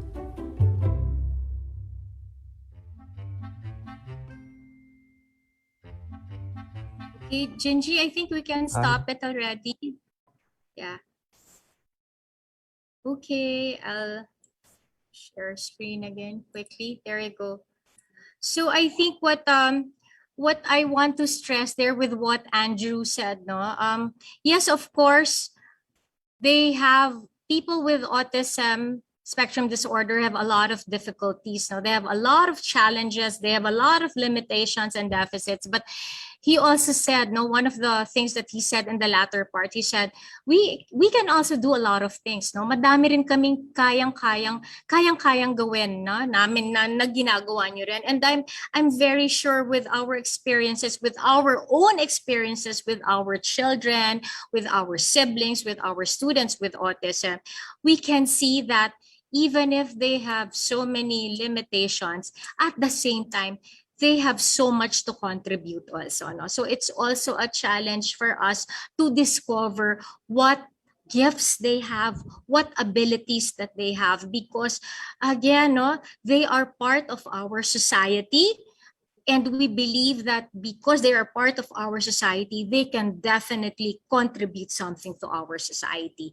So that ends the discussion, the general overview on autism. Do we have a break or do we go to Down syndrome? Hi, Teacher Mai. Ayun po. So, let us have po a 5-minute health break. And I think mag-show din po ng video si Miss Tara. All right. Okay. Opo. And reminders din po to our PACs na e-certificates will be provided to participate. To participants who will answer the evaluation form. The link to the evaluation form will be sent in the Zoom chat and FB live stream commented by the Norfield team before the webinar ends. As well as for those who are asking po for the recording, this recording po ng ating webinar today will be saved po sa Norfield page po. Kasi naka-live naman po ito. Okay, so then for the participants po on Zoom, you may post your questions on the Q&A. And for FB Live viewers, you may comment your questions on the live. Thank you po. And may request po Miss Tara for the video po kung meron. Thank you po. At Mayo Clinic, Arizona. Today we're going to demonstrate some stretches that are going to help reduce stress and tension in your lower back and your torso.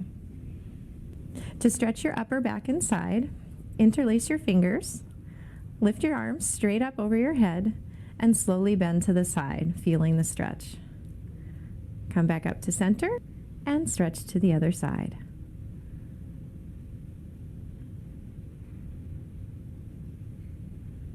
To stretch your torso, you can do a seated twist.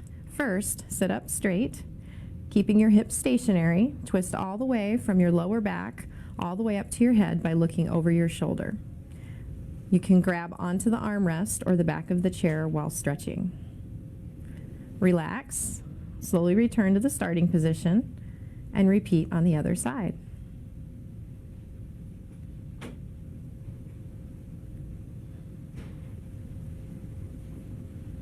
To stretch your lower back, sit upright in your chair. Bring one of your knees towards your chest. Use your hands to grab the back of your thigh and gently pull it toward you. Keep your back straight, being careful not to lean forward. Hold the stretch for 30 seconds. You should feel tension in your lower back and the upper part of your buttock. Relax and slowly return to the starting position. Repeat the stretch with the other leg.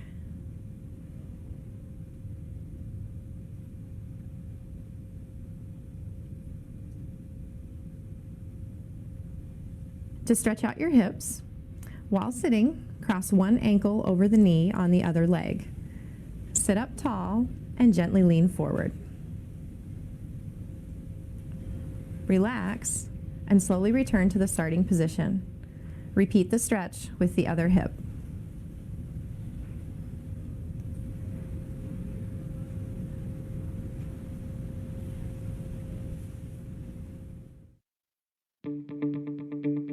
Down Syndrome 101. There are common misconceptions that the people in our society believe about Down syndrome. In this video, we will discuss the myths and replace them with facts about the condition. Myths and facts about Down syndrome. Myth: Down syndrome is a rare disorder. Fact: Down syndrome is the most commonly occurring chromosomal condition. Approximately one child with Down syndrome is born every 4 hours in the Philippines. Myth: Down syndrome is hereditary and runs in families. Fact: 1/3 of translocation, or only 1% of all cases of Down syndrome, are hereditary. Translocation, which accounts for 3 to 4% of all cases, is the only type of Down syndrome known to have a hereditary component. Myth: Most children with Down syndrome are born to older parents. Fact: Most children with Down syndrome are born to women younger than 35 years old simply because younger women have more children. However, the likelihood of having a child with Down syndrome increases with the age of the mother, especially after age 35. Myth: All people with Down syndrome have a severe intellectual impairment. Fact: Most people with Down syndrome have a mild to moderate intellectual impairment. This doesn't cancel out the many strengths and talents that each individual possesses. We can be considerate of the extra time it might take for a person who has a disability to get things done or said. Myth: People with Down syndrome cannot be active members of their community. Fact: People with Down syndrome can be active participants in educational, social, and recreational activities. Some of them are included in the typical education system and take part in sports, music, and art programs, as well as other community activities. People with Down syndrome are valued members of their families and communities and make meaningful contributions to society. Myth: People with Down syndrome are always happy. Fact: People with Down syndrome experience the full range of emotions just like anyone else. While they feel happy, they can also feel sad, angry, or lonely. They respond to positive expressions of friendship, and are hurt and upset by inconsiderate behavior. Myth: adults with Down syndrome are unemployable. Fact: people with Down syndrome can be employed given the appropriate support and opportunity. Businesses employ adults with Down syndrome for a variety of positions. Myth: it is okay to use the R word if you don't really mean it. Fact: it is never acceptable to use the word retarded in any derogatory context. Using this word is hurtful and suggests that people with disabilities are not competent. There's more than what meets the eye when it comes to Down syndrome and the amazing people who have it. Let's educate ourselves to better understand persons with Down syndrome.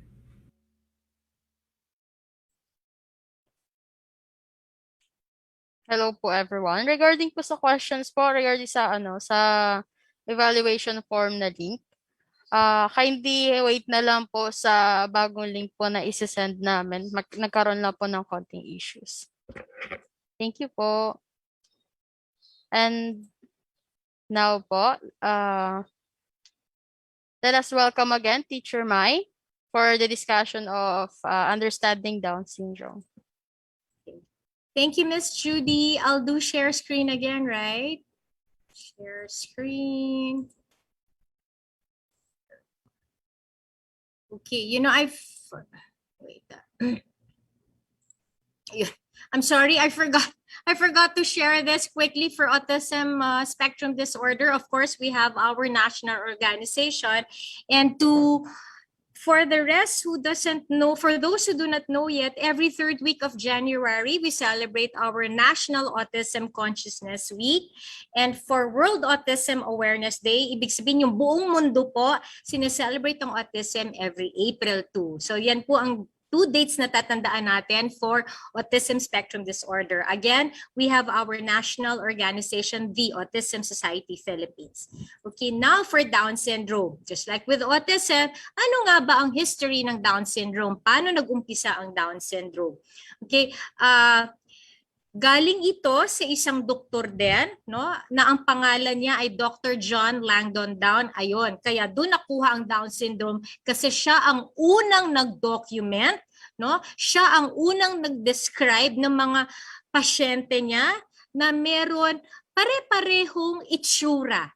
Pare-pareho. Kasi kung ang autism ay non-apparent, not visible, ang Down syndrome very visible because again, Down syndrome has physical characteristics. Okay? Kaya siya ang unang nag-document nito. Nasabi niya, parang napuna ko, may mga ilang pasyente ako na pare-pareho ang itsura. At nung una, hindi pa muna tinawag Down syndrome. Kasi nung tiningnan niya yung itsura ng kanyang mga pasyente, sabi niya, para silang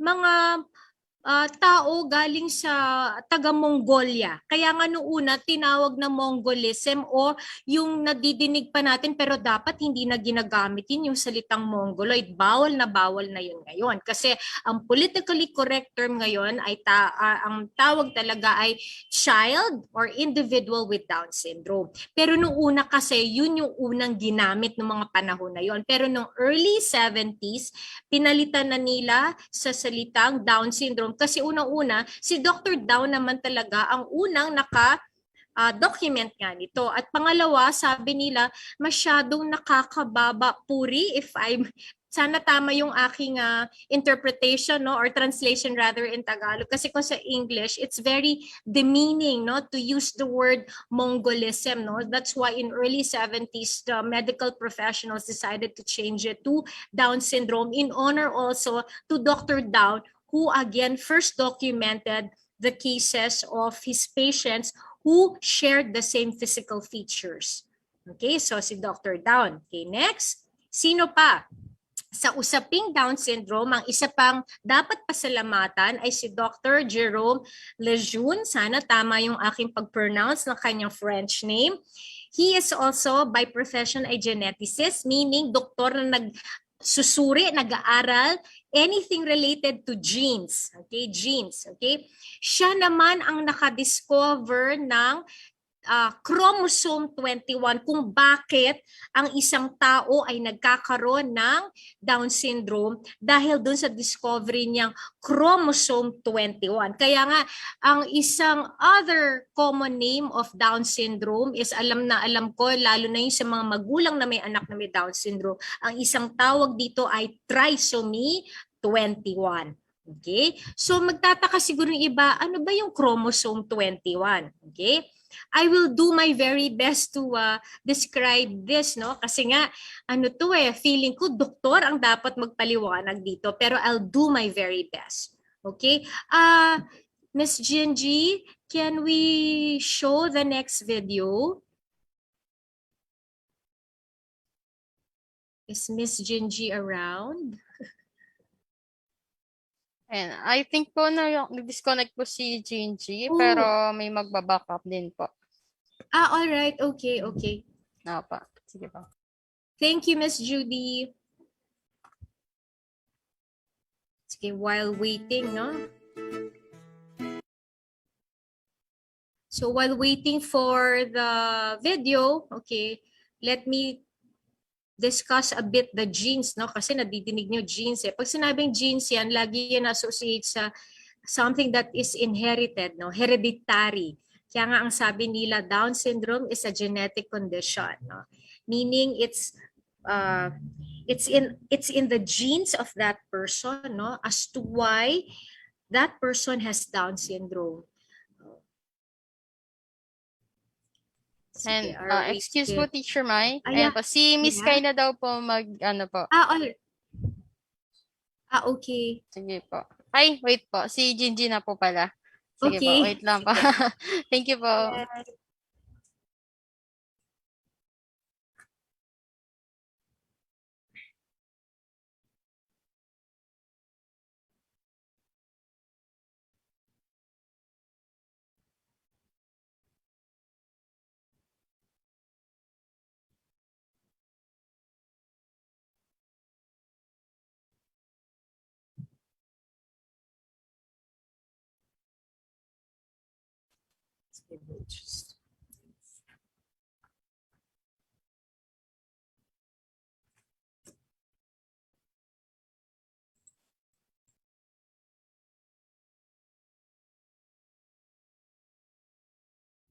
We are all born from a cell. It's a part of your body, very, very teeny tiny. You can only see it through a microscope. Inside the tiny cells live the chromosomes, which are even smaller. Chromosomes are responsible for our features, like our eye color, hair type, whether we will be a boy or a girl, all the things we are born with, and we cannot change. In total, we have 46 chromosomes, 23 from your mom and 23 from your dad. But sometimes there's one extra chromosome. Then the baby is born with 47 chromosomes. This condition is called Down syndrome. Doctors don't know why it happens. It's just like that, and it cannot be changed. In the world, more than 3,000 babies are born with Down syndrome every year. And just like you, are part of a family, have siblings, parents, uncles, aunts, and grandparents, and they can do the same as you. They go to school, to parties, to the park, they play sports, and they have friends. And when they grow up, they can also have a job, a family, and they can live a very happy life, just like you. Down syndrome is not a disease. It's something you're born with. You cannot choose to have Down syndrome or not, just like you cannot choose your eye color or your hair type. People with Down syndrome are the same as the rest of us. The only difference is that they need more of our help. But why? Because sometimes people with Down syndrome could have a hard time speaking or listening well. That's why some children need extra help at school. If you have a friend with Down syndrome, be kind and help him. For example, when you talk to him, look him in the eyes and give him time to answer. Don't call him names. Be his friend. Treat him with respect and motivate him to do things on his own. Don't forget, people with Down syndrome learn slowly, but they can do the same as you. Help your friend with Down syndrome and set the example for everyone else. If you don't know how, ask your teacher or a grown-up. And remember, we all need help from time to time.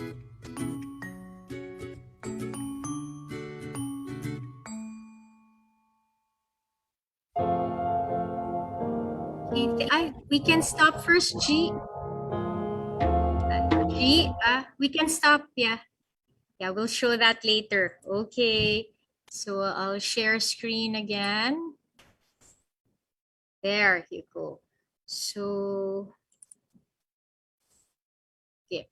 So, the first part of the video, it quickly described what a chromosome is. Okay, chromosome, if you will look at the screen, yung right facing the screen, no, yung right side po, nakita nyo, yan yung mga chromosome. But we'll begin first with the description, no. So, Down syndrome is actually a result of a extra copy of the so-called chromosome, no. It's a genetic disorder, and it is a genetic disorder because there's an extra copy of chromosome 21. Okay, by the way, you might be wondering bakit yellow naman ang ginamit ko. Correct me if I'm wrong for those who are part of the Down syndrome, no? I know the color of Down syndrome here in the Philippines is yellow. Kaya naka-yellow highlight naman tayo ngayon. Okay, let's go back to the discussion. Look at the screen.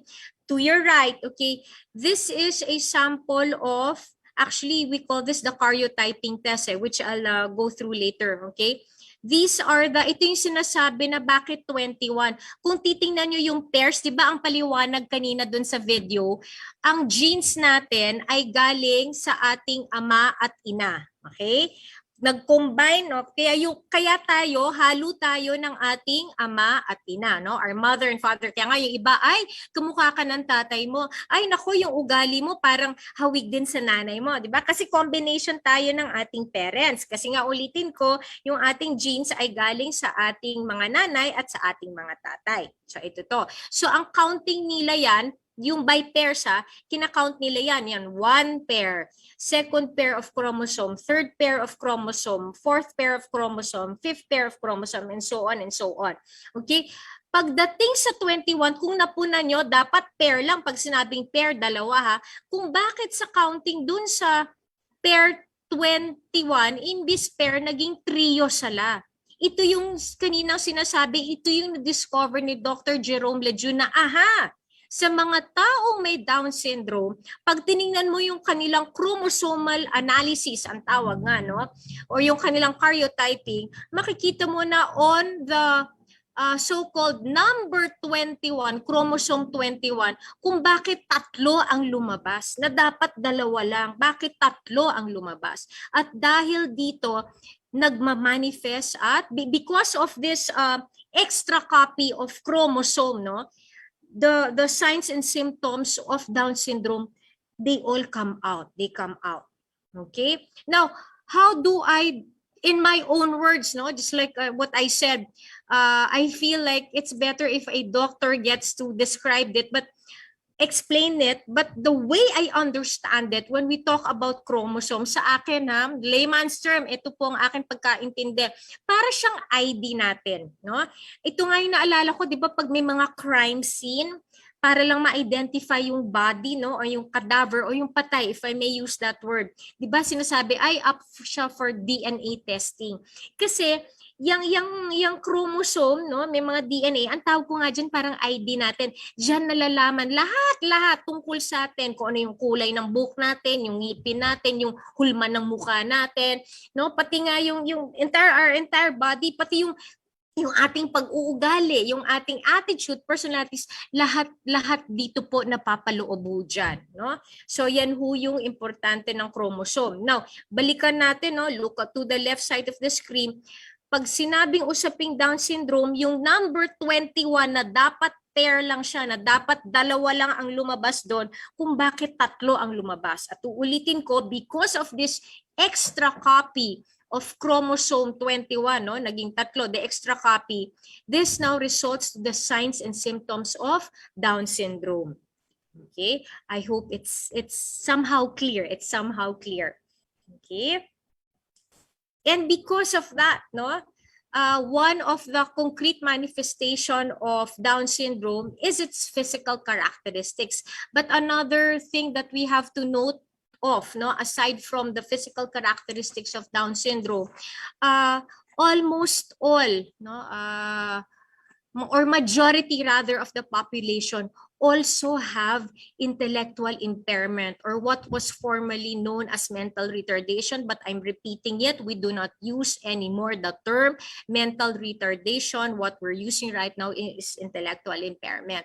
Okay, so again, because of this extra copy of chromosome 21, okay, the signs and symptoms of Down syndrome come out, and specifically, no, number one sign and symptom signs of Down syndrome is that they have physical features, and then the other one, practically quite a huge part of the population has rather intellectual impairment. Because again, no, I'll go back, I sound like a broken record, because of that extra copy, their development, no, their developmental growth is immensely affected. Okay, so what are the common, if I may say so, again, uulitin ko po, ang dami actually siyang physical features of Down syndrome, but I believe these are the common ones. And again, you might be wondering, you might be asking, ay dapat ba sa isang tao makita namin lahat yan? Hindi naman kailangan, pero ito yung kadalasan na pupuna ng mga physical features sa mga taong may Down syndrome. Okay? O medyo madami-dami po. I hope you're able to see it. But quickly, no, kadalasan sa kanila, parang bilugan ang muka, no? Flat ang description nga, round with flat face. Yung nose medyo flat din. They have small ears, and then their eyes, yung mga mata nila parang kala nyo singkit, pero gusto ko yung description nakalagay almond shape, no? Ano siya, pag sinabing almond shape, hindi yung singkit na singkit, pero medyo nagsaslanting siya. Okay, kaya nga perfect, gusto ko yung description ng almond shape eyes. Okay, maliit yung tenga, no? Tapos yung likod ng kanilang ulo medyo flat. Tapos kung napunan nyo, yung kanilang leeg, yung neck, no, seems to be quite short. Okay, and then this is one of the things that can be noticed. I'm pretty sure all of them has this. Kung tingnan nyo yung mga palad po, no, the palm of your hands. We do have lines, but for people with Down syndrome, yung line nila single line all the way through. All the way siya. Kasi sa atin madaming lines, pero parang ano siya, hindi tuloy-tuloy, no? Parang putol-putol siya, no? May mga ilang guhit. Pero sa mga taong may Down syndrome, kung titingnan niyo yung palad nila, dire-diretso po yung linya. Diretso ho talaga yung linya siya. So ang tawag dyan are simian crease. Tapos yung mga fingers nila, mga kamay nila, parang, ang tawag ko nga, parang ang cute kasi ang liliit din, maliliit na matataba. No? Kasi sabi nila, kadalasan yung pinky finger, yung so-called smallest finger, parang naka-bend, naka-curve inwards, naka-curve paloob, no? So, I guess for those of you, again, who are parents here, I'm pretty sure alam yun na yung anyo ng inyong anak. For the teachers, perhaps, if you want to see it, I'm pretty sure you can see, you will be able to notice this also to your students, no?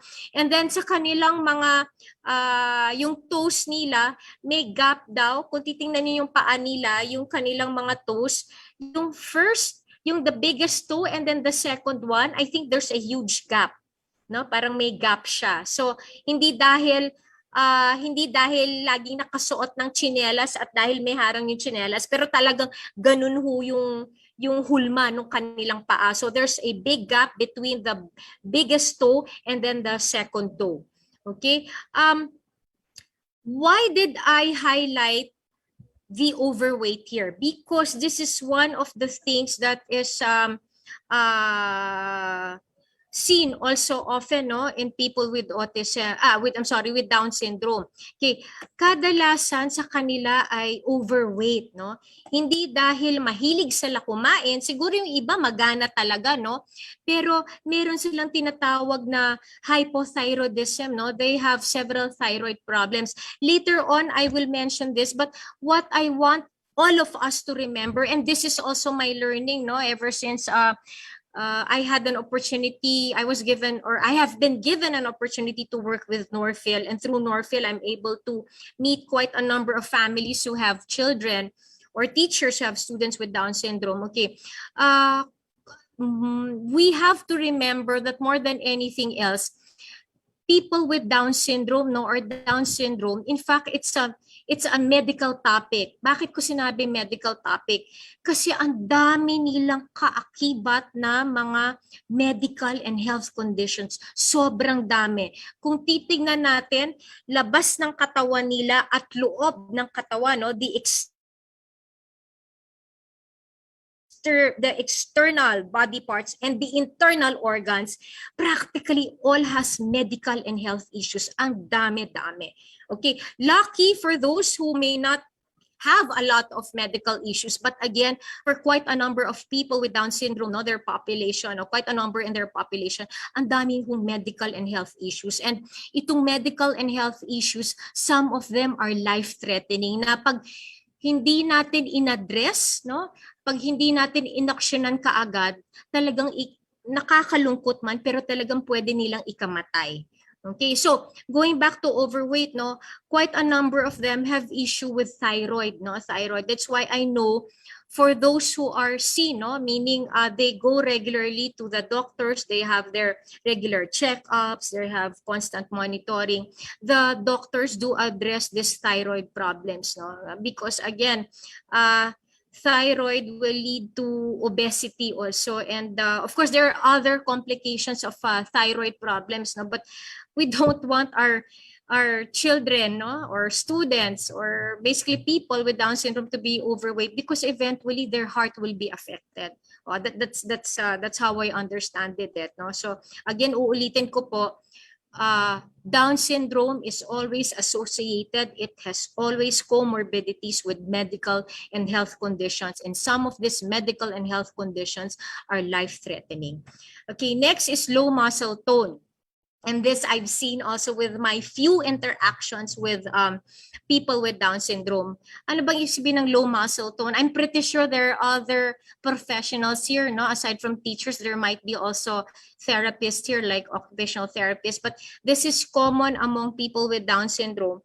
Pag sinabing low muscle tone or yung floppy, sobrang lambot ng katawan nila na pwede nilang, di ba, let's say kung magsisplit sila, parang ang dali-dali nilang split, yung split, di ba? O kaya kung i-extend nila yung kanilang paa, pwede nilang itaas at pwede nilang i-stretch talaga ng all the way up, Parang yun nga ang tawag sa kanila, para wala silang mga buto. At kadalasan tuwang-tuwa tayo, amazed na tayo na parang, wow, ang galing, parang it's so easy for you to do the split, para kang ballerina kasi ang dali-dali mo mag-split. Tapos ang dali-dali mong i-extend ang iyong paa, yung paa mo, kulang na lang pwede mo ilagay sa ulo mo, ganon ka-flexible. Tuwang-tuwa tayo, pero yun pala, again, through the learnings from occupational therapists, through constant learnings, and trainings with occupational therapists, hindi pala maganda to. Kasi unang-una, pag hinayaan natin sila gawin ito, itong mga tinatawag na hyperextension of their limbs, yung ini-extend ng husto ang kanilang mga paa, ang kanilang mga legs, ang kanilang mga arms, baka ma-dislocate yung joints. Parang ang sakit yata pag ma-dislocate yun, So delikado. Number 2, which I feel is really very important, okay? It's an indication that the muscle of the person with Down syndrome is very, very weak, very, very soft. Now, if the muscles are very weak and very soft, it will definitely affect the other gross motor movements, which will segue, which will eventually affect the fine motor movement, which can also affect the speech of the person with Down syndrome. Kaya nga kung titingnan dito, ito mismo talagang kinat and paste ko, linagay ko kasi I don't want to edit it for all of us to understand how important this issue is, no? Kung dati tuwang-tuwa tayo na ang lambot-lambot ng katawan nila kasi nakaka-split sila parang ballerina. Para silang, sabi ko parang sa circus, yung mga contortionist ba yun? Yung nalalagay yung kanilang paa sa kanilang ulo, okay? Hindi pala siya maganda kasi again, it will definitely affect the gross motor skills, which will eventually affect the fine motor skills and will affect also the ability or ability of the child to talk, okay? And again, there will be a lot of daily living activities that will be affected if we will not properly address this low muscle tone or weak muscle tone and strength. Okay? Ayan, napakita ko na to, no need to, dinemonstrate na natin. Ito yung tinatawag po yung, where's my, sorry. There. I can't find my cursor. There. Ayun po, the picture po, no? The palm, ayan yung simian crease, and then the picture below, that's the picture of the toes of a child with Down syndrome. The big toe, nakita nyo, there's a gap between the big toe and the second toe. Parang kala mo lagi siyang may suot na sandals. Miski wala naman siyang suot na sandals, pero ganyan. Yeah, that's one of the indicators. Anyway, I can skip this because we discussed it. Okay, you might be wondering how come I am focusing.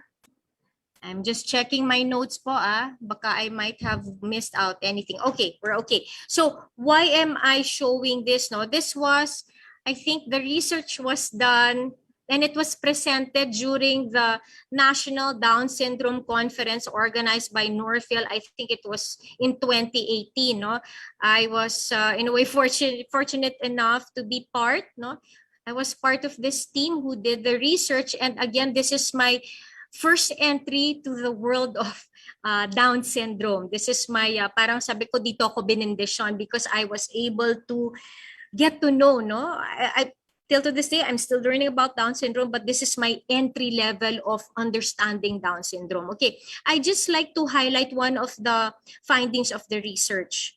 Okay, so it's a study on the situation of persons with Down syndrome in selected areas in the Philippines.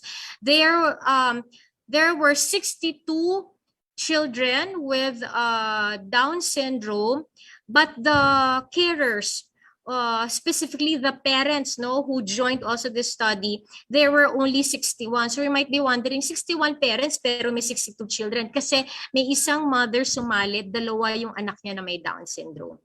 Okay, ikakwento kung bakit may dalawa yan. May effect yan Meron ano siya. Okay, anyway.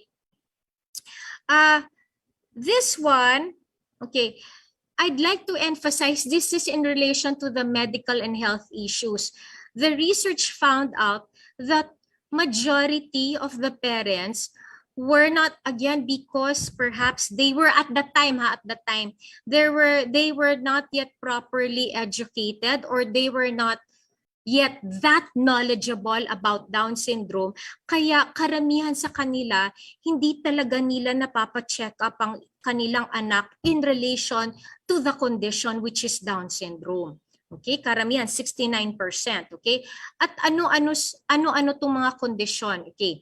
Doon sa mga nagpa-check up, ito yung linista nila na kondisyon na maliban sa Down syndrome, ang anak ko ay may seizure, may retracted testicles, may thyroid issue, may mga sa pulmonary to, no? Asthma, mga allergies, no? May asthma, laging inuubo. Ayun, may muscle tone, at least lumabas. May primary complex. Okay, this is common among children. You might be wondering, ano ang imperforate anus or imperforated anus? Ito po yung walang butas yung puwet, and for me, that is life-threatening. Okay, quite a number of them have this issue. Quite a number of them have also pneumonia, and then if you notice, no, there's a big portion of the participants who have congenital heart disease. In fact, if we will look at research, not just only here in the Philippines, no, even abroad, almost 50%, if I may say so, 45 to 50% of the population of people with Down syndrome have heart disease. No, and this is definitely life threatening. Okay, that's why one of my learnings also as a teacher, no, together with all the teachers and community workers, if I may mention, no, the local partner organizations of Northfield, one of our learnings also is that before we start teaching, before we start any form of educational intervention, it is of utmost importance that the child needs to be thoroughly checked by a doctor to ensure that the child does not have any life-threatening conditions or basically medical and health conditions, because kung meron man at lalo na kung may sakit sa puso, ay ito talaga ang uunahin. We cannot do the intervention. That is what we learned also from the occupational therapists and speech pathologists. Sa kanila pala, protocol yan if they have children, no, in their asking for therapy session at alam nila may Down syndrome, talaga pala munang hinihingan nila ng medical certificate, may medical clearance. Kasi sabi nila, baka nagsisession kami, biglang nak-nak unod, biglang namatay, di kasalanan pa pala namin. So before they begin a session with us, ang protocol pala nila, they will really ask for the parents, no, to present a medical certificate na cleared yung bata, na pwede mag-session yung bata, lalo na kung may heart condition siya. So again, I'm repeating, 50% of the population, 45 to 50% of the population of people with Down syndrome have heart conditions. And again, this is definitely life-threatening. Okay. Aside from that, also, I'd like to add, no, aside from this, they also have issues with gastrointestinal, no, problems, no, as manifested by constipated. Lagi na lang constipated. Hirap na hirap mag-release, no? Hirap na hirap pumunta sa banyo lagi, no? Dahil nga constipated. And then some of them, another form of their gastrointestinal problem is that they keep on vomiting, no? The others experience sleep disorders. The others are also diagnosed with Alzheimer. The others leukemia, and then the others severe anemia. Okay, I got this again from one of the lectures given to us by Dr. Alexis Reyes.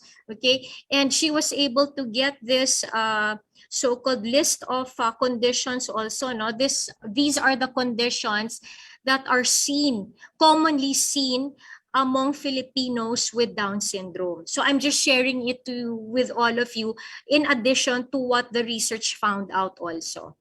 Okay, so next slide. Okay. In relation to all the medical and health concerns, syempre bago yan, dapat dumaan muna sa sangkatutak na laboratory test. Kung ang autism, sinabi kanina, there's no laboratory test, even newborn screening that can detect autism. Ito naman, the laboratory tests are definitely done in Down syndrome because this will help further the doctor to analyze what are the other existing conditions that the Down syndrome has, no, medical conditions. Kaya nga kadalasan pinapa-x-ray sila kasi baka naman tinitingnan may problema ba sa pulmonary, di ba? Hearing test, again, quite a number of them have issues with their sense of hearing. In fact, aside from hearing, I remember there's eye exam, no, quite a number of them need also eyeglasses, no, because they have a lot of issues with their eyes also. So thyroid, oo, nandito lahat. There you go. Can I focus on cardiotyping? Okay. What is the importance of cardiotyping? Okay. I will go to the next slide. Okay. The cardiotyping, because this is one of the discoveries also when we did the research, quite a number of them, although of course the parents, quite a number of them knew already that their children have Down syndrome, but they were not exactly clear as to what is cardiotyping. Kasi sabi nila, Hindi ho namin dinaanan yan. Basta sinabi na lang ng doktor, pagkapanganak ko, dahil nga may physical features, sinabihan ako ng doktor, Mami, nanay, ang anak mo mukhang may Down syndrome. Yun na yun. But there was no further instruction what ought to be done. Okay, what is cardiotyping? It's basically a test, no, that will it's a genetic test, there we go, for detecting if there are any problems with the chromosomes. Kaya itong pinapakita ko po sa inyo, this is an example of a karyotype test, no? So for perhaps for parents na pina-karyotype test yung anak, I think I'm pretty sure you are familiar with what is shown on the screen. But for the rest of us who are here attending the webinar, this is how a karyotype test. Nakikita, punta ho tayo ulit dun sa chromosome number 21. O, nakita nyo po, no? Imbis 2, 3. So pag nakita to, talagang confirmed na ang bata ay may Down syndrome. Now, what else is the beauty of karyotyping? Because it's a genetic disorder, and when we talk about genetic, no, let's take the root word genes, di ba? Pag nadinig natin yung genes, no, G-E-N-E-S, genes, okay? We always equate it with hereditary. Kaya nga tinatanong nila, ay, naku, baka namamana-mana ang Down syndrome. Well, ito ho ang information about that. Okay. Ang Down syndrome po, there are 3 kinds or 3 types of Down syndrome. The most common one, which is I think 95% of the population, they have trisomy 21, which is exactly this one po. So for those who have trisomy 21, ganito ho itsura ng inyong karyotype test. The other one is mosaicism. Okay, mosaicism. Okay, mosaicism. Okay, I don't want to be so technical about it already, but with mosaicism, the features of Down syndrome is only very few. Okay. This is tricky, no? Ito yung tricky kasi naalala ko noon nung nagle-lecture sa amin si Dr. Alexis Reyes, no? She would show us pictures of people, children, teenagers, adults, okay? And then she would always ask us, sige nga, sabihin mo nga sa akin kung yung taong yan ay may Down syndrome or wala. Alam nyo, ang tricky kasi nga, yung sa iba, no, nasasabi namin, ay oo, yan ho may Down syndrome. Kasi perhaps that person has trisomy 21, no, the type of Down syndrome trisomy 21, na wherein basically all the features or characteristics of Down syndrome are clearly seen. Pero ang mosaicism, sobrang kaunti na paminsan magtataka ka, may Down syndrome ba to o wala? Kung i-base lang siya sa sa physical features. Kaya nga, yun yung beauty ng karyotyping. If you will let your child go through karyotyping, it will really confirm if the child really has Down syndrome. At mako-confirm din doon kung anong klase ang kanyang Down syndrome, like mosaicism. Kasi kung mosaicism, iba yung formation ng chromosome 21 naman. Iba yung formation niya. Okay? Pero may extra copy pa rin siya ng chromosome 21. Yun lang nga, kung ito, in one straight line sila, ang mosaicism, iba yung kanyang, iba yung itsura ng formation ng chromosome 21. Okay? So very few. And then with mosaicism also, they also have very few medical and health conditions or concerns yan. Okay, so that's that's the good side of mosaicism. Yun lang nga, it's so hard to detect if one really has Down syndrome, if one has mosaicism, because the physical features are very, very subtle, no? Very hard to detect or decipher. Okay, the third kind of Down syndrome is translocation. Okay, again, you go through the karyotyping, check out chromosome 21. The formation also of chromosome 21 is different also for translocation. But why am I emphasizing translocation? Because if the karyotyping test will come out and it will prove, number one, of course, your child has Down syndrome, and then the type of Down syndrome is translocation, ito kadalasan ang scenario na pag gusto nyo gusto pa ng magulang magkaroon ulit ng anak, there's a good chance that your next child will have Down syndrome again. Okay, so that's, for me, that's how it is important to have a karyotyping test. Okay, I do not exactly know how much it costs. I think it's pretty baka medyo expensive siya at ewan ko parang piling-piling hospitals lang yata meron nito eh. Parang iilan lang yata and unfortunately I think those hospitals are well located here in Metro Manila, no? Unless Norfield will update us later, no? But that's the important of having your child go through cardiotyping, especially if you have, kung nagpaplano pa kayo na gusto nyo magkaroon pa ng anak. Kasi pag ang anak, pag nakita sa cardiotyping test, no, na ang type ng Down syndrome ng inyong anak ay translocation, there's a good chance that your next child will have Down syndrome. Ito po nangyari dun sa nanay na sumali sa research namin.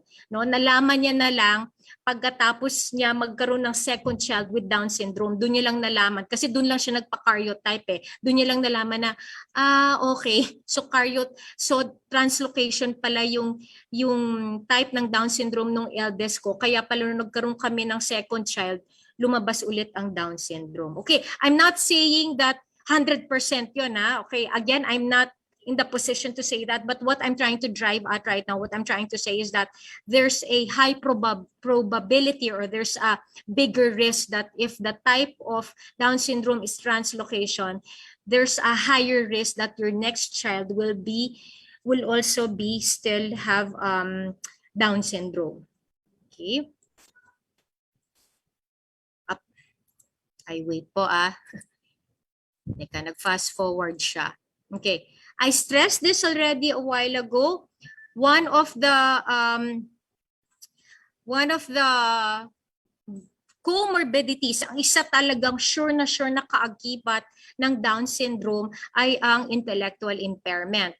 Unfortunately, again, almost all of the participants in the research that was conducted by Norfield in 2018, almost all of them never had their children go through an assessment in terms of checking out the what we call the teachers, what we call the cognitive level or the therapists and teachers or the other professionals here. But short to say, layman's term, the intellectual level. You might be wondering, ano ba ang kahalagahan? Bakit ba natin dapat malaman ang intellectual level or mental age of our children? Okay. Hindi dahil sa we don't want to limit them, kasi sabihin natin yung edad niya pala, yung mental age pala ng anak ko hanggang 2 years old lang pala, hanggang 5 years old lang pala.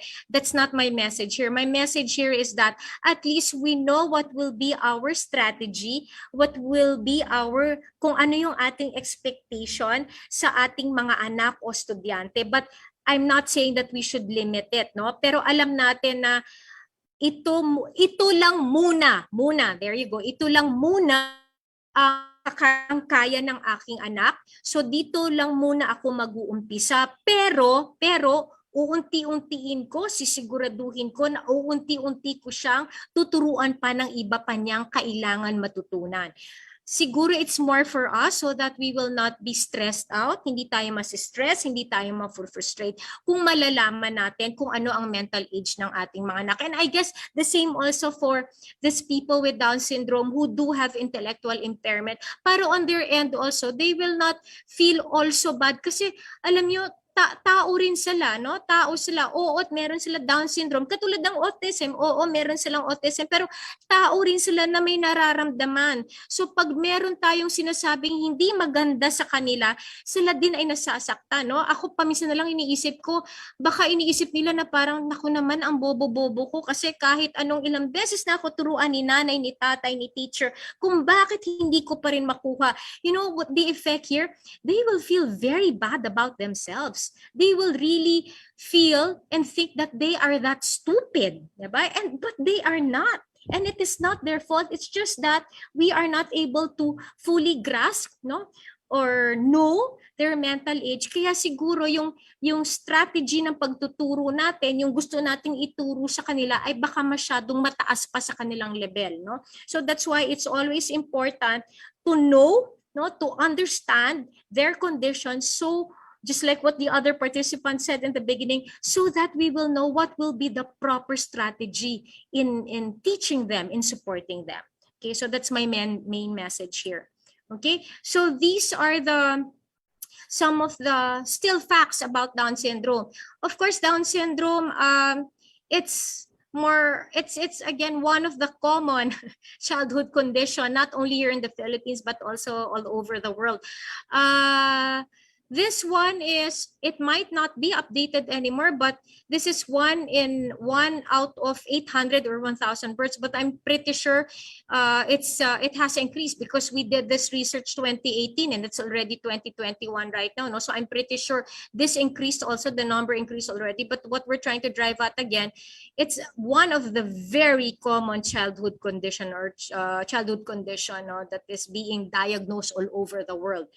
Okay, I have discussed already trisomy 21, the mosaicism and translocation.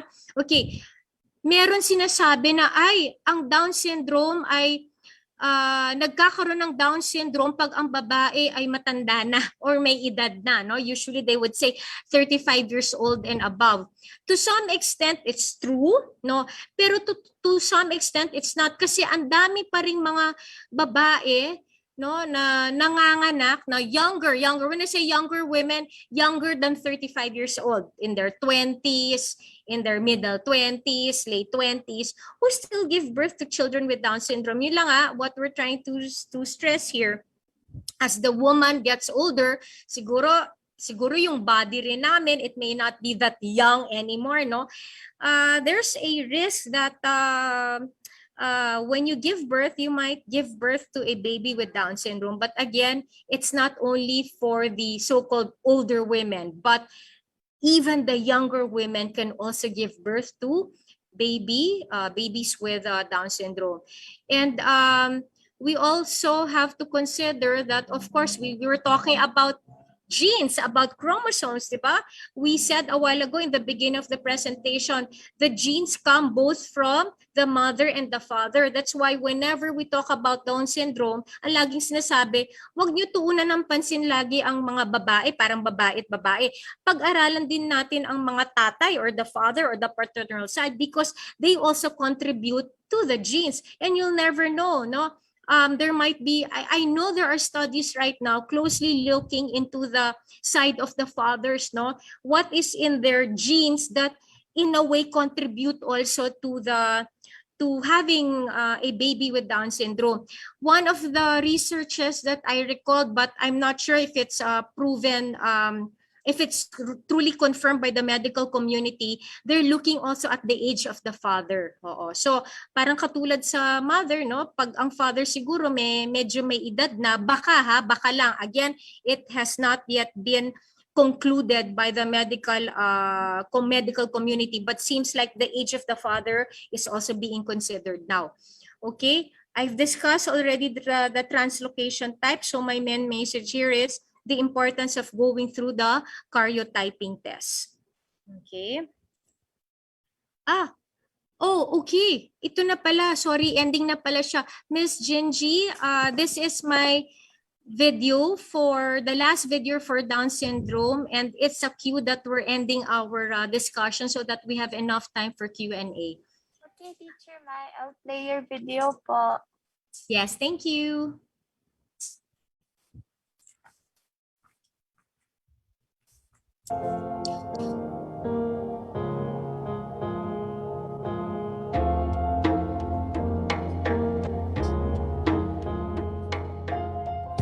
Down syndrome occurs when a baby has an extra chromosome at conception. No one knows the exact cause, but the risk increases with a mother's age. If your baby has been diagnosed with Down syndrome, you probably have a lot of questions, and you may feel overwhelmed thinking about the challenges ahead. Here are 3 things to remember if your baby has been diagnosed. You're not alone. Down syndrome is the most common genetic condition, occurring in 1 in every 800 births. That means it's easy to connect with other parents who can share advice and encouragement. Look for a support group in your community or contact the National Down Syndrome Society. He can live a full and productive life. People with Down syndrome are living longer than ever before and increasingly completing high school, integrating into society, and living independently.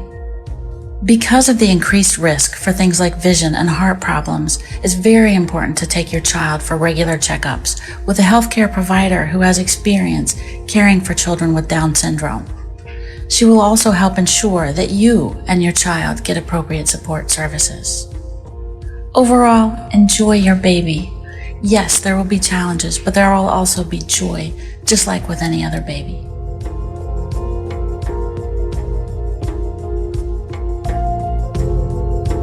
We can stop it already, G.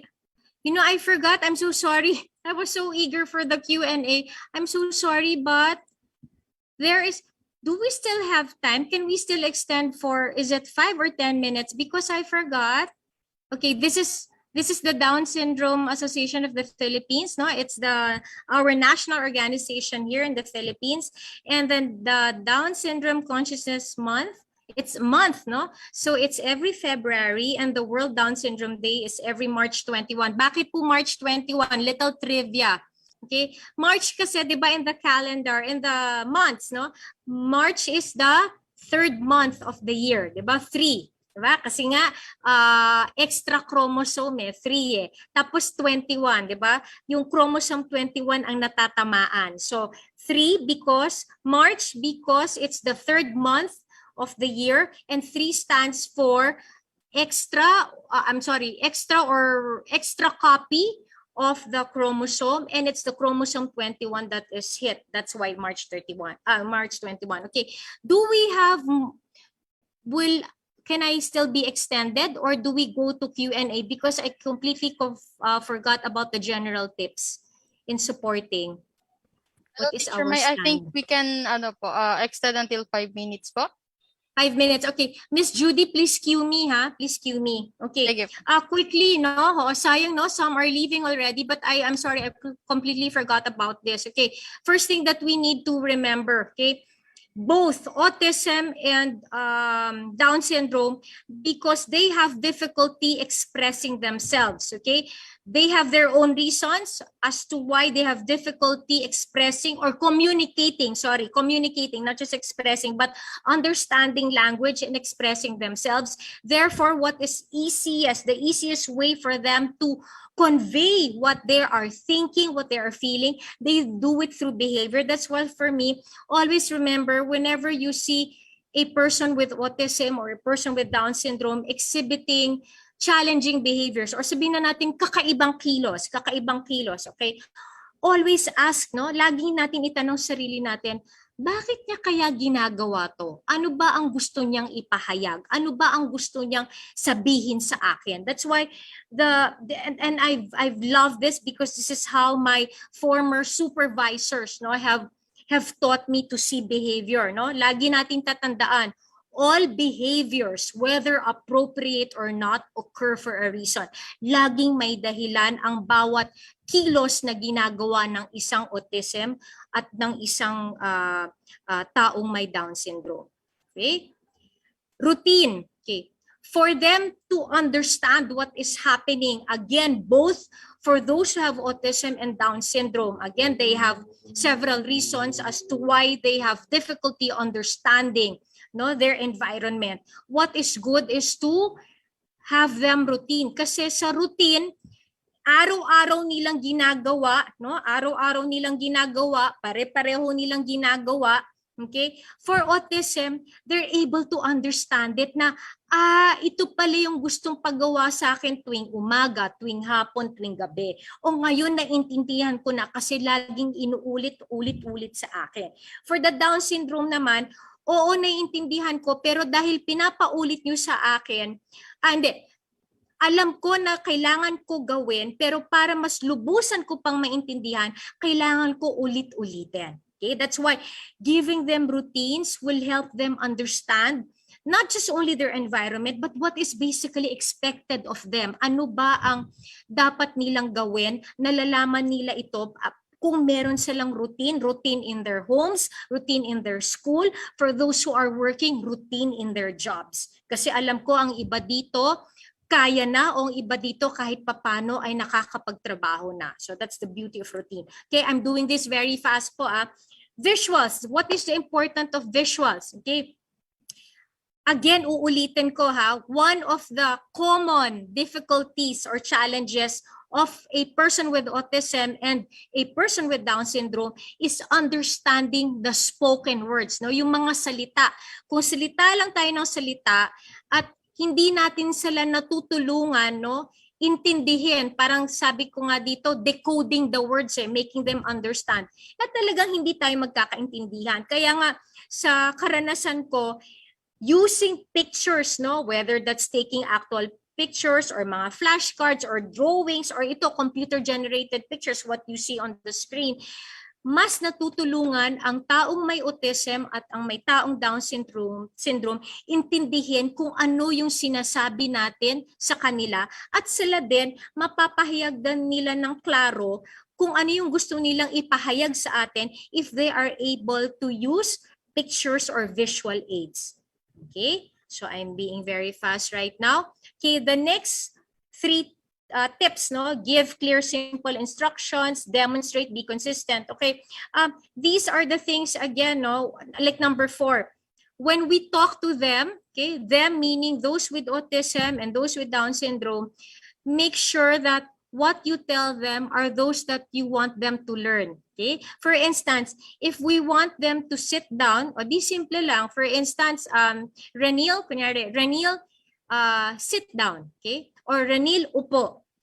As opposed to, Ranil, ano ba ang kulit-kulit mo? Sinabing bumalik ka dito, di ba? Upo, upo. Tingnan mo, tatayo ka naman. Naku, talagang piniperwisyo, ginagalit mo ako. Ang dami na nating sinabi na para sa kanila, so anong gusto mong gawin ko? Ang dami mo nang sinabi. But if we say, Ranil, please sit, or Ranil, sit down, mas klaro yon. Mas simple, mas maikli, mas klaro siya. Okay? At least, it comes to them very clear what is expected, what we want them to do. Okay? Demonstrate, this is basically literally showing them what we want them to do. So if we ask, let's say, Ranil, sit down, one strategy is you show how you ought to sit down. Diba? How he ought to sit down. So i-demonstrate mo. Okay? And then be consistent and follow through, meaning pag may sinabi ka, huwag mo nang bawiin. Diba? Pag sinabi mong no, no siya talaga. Usually this is for the parents. Diba? Tough love ang tawag dito.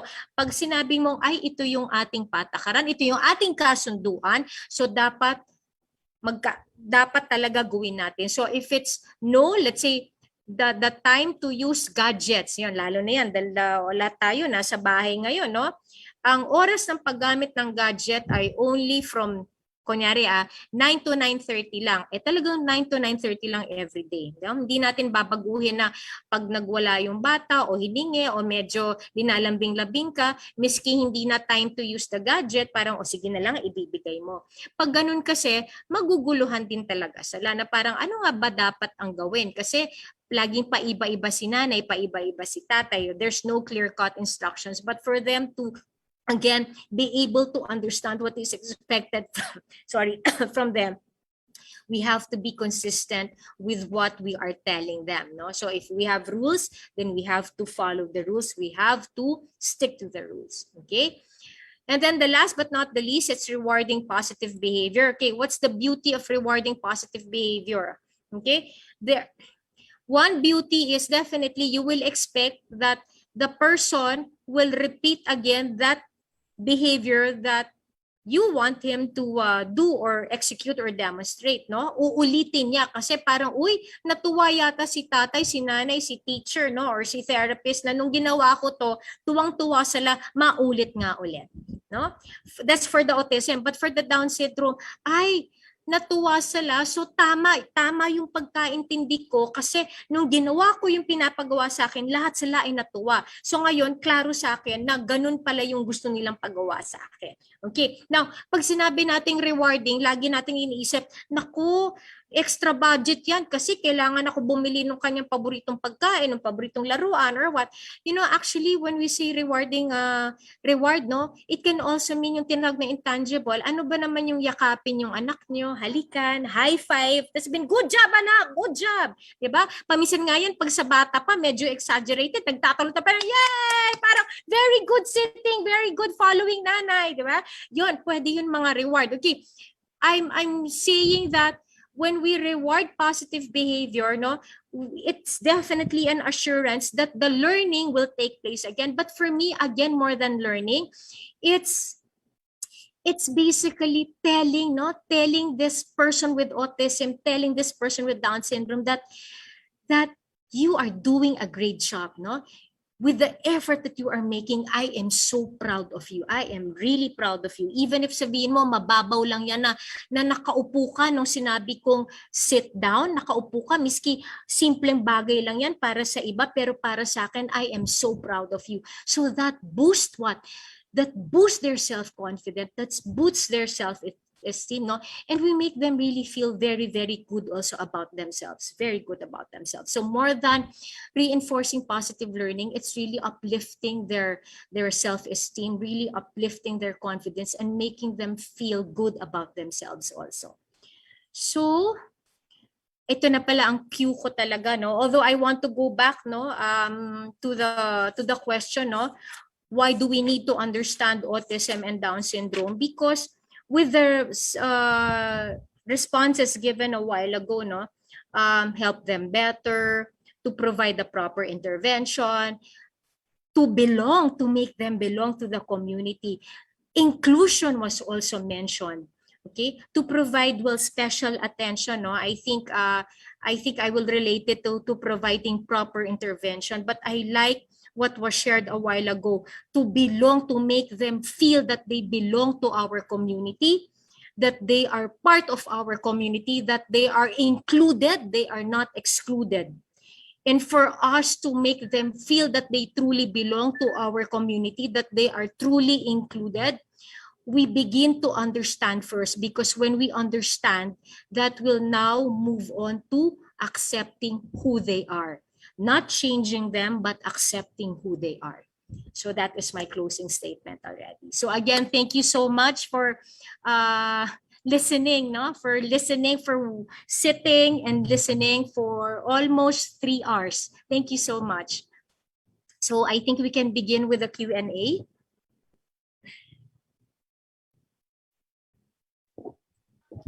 Okay, thank you po, Teacher Mai, for that precise and informative discussion about autism and Down syndrome po. And now we will begin reading questions from Zoom and FB Live.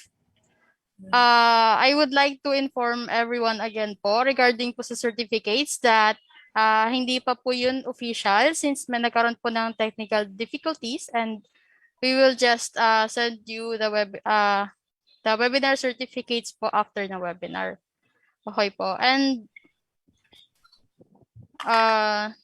now po, magsistart na po tayo sa pag-read.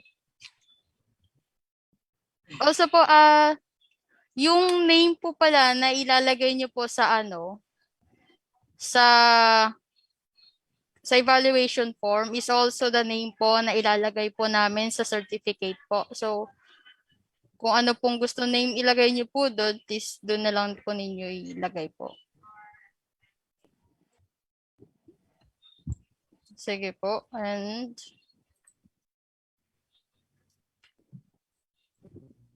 there are some po who raised their hands, pero we would like po to read the questions po here sa Q&A na box.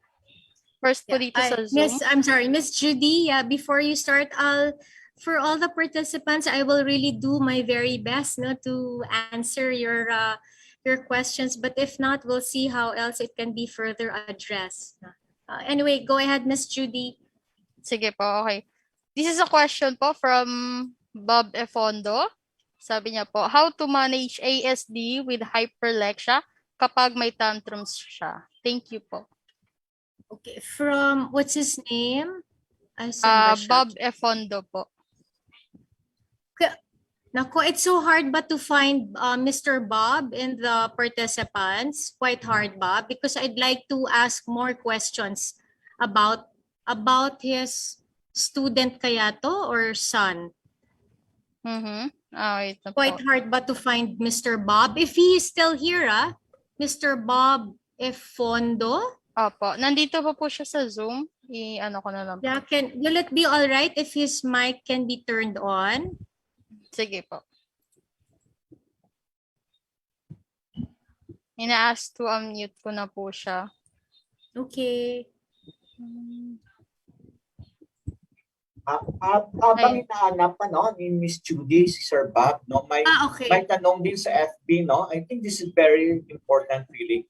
How do we manage depression in adult with autism in this time of pandemic? Maybe Teacher Mai, you have some inputs on this? Yes po, ma'am.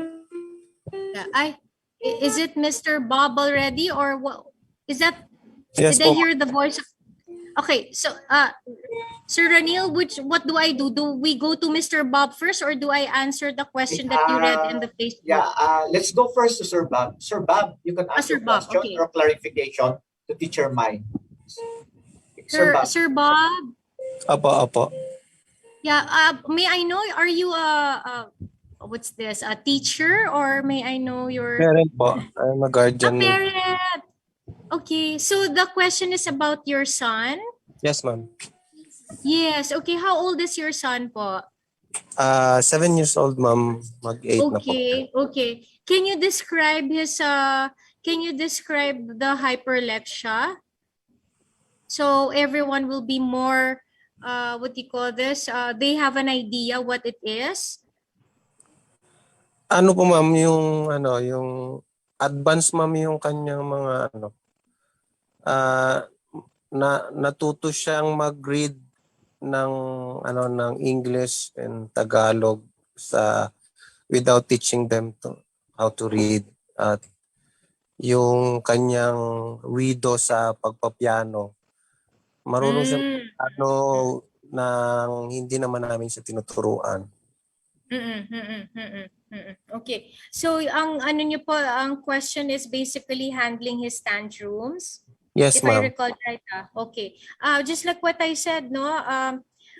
The first thing that we need to ask ourselves is, what is the main reason as to why your son is behaving in such a way that, just like what you described, it's tantrums, no. The fact that he seems to be very able, no. What causes his tantrums, no.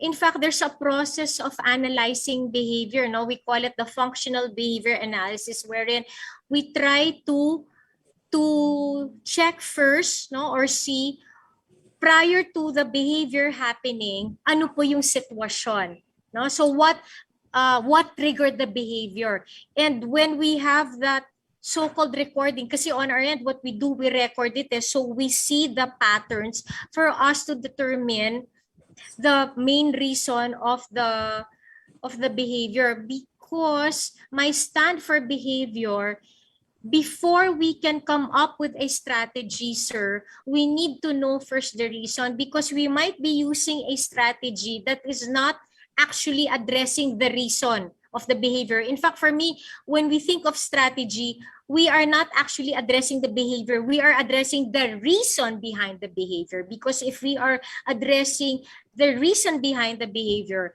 most likely will be, if I may use the word, successful in teaching your son express himself properly instead of resorting to tantrums.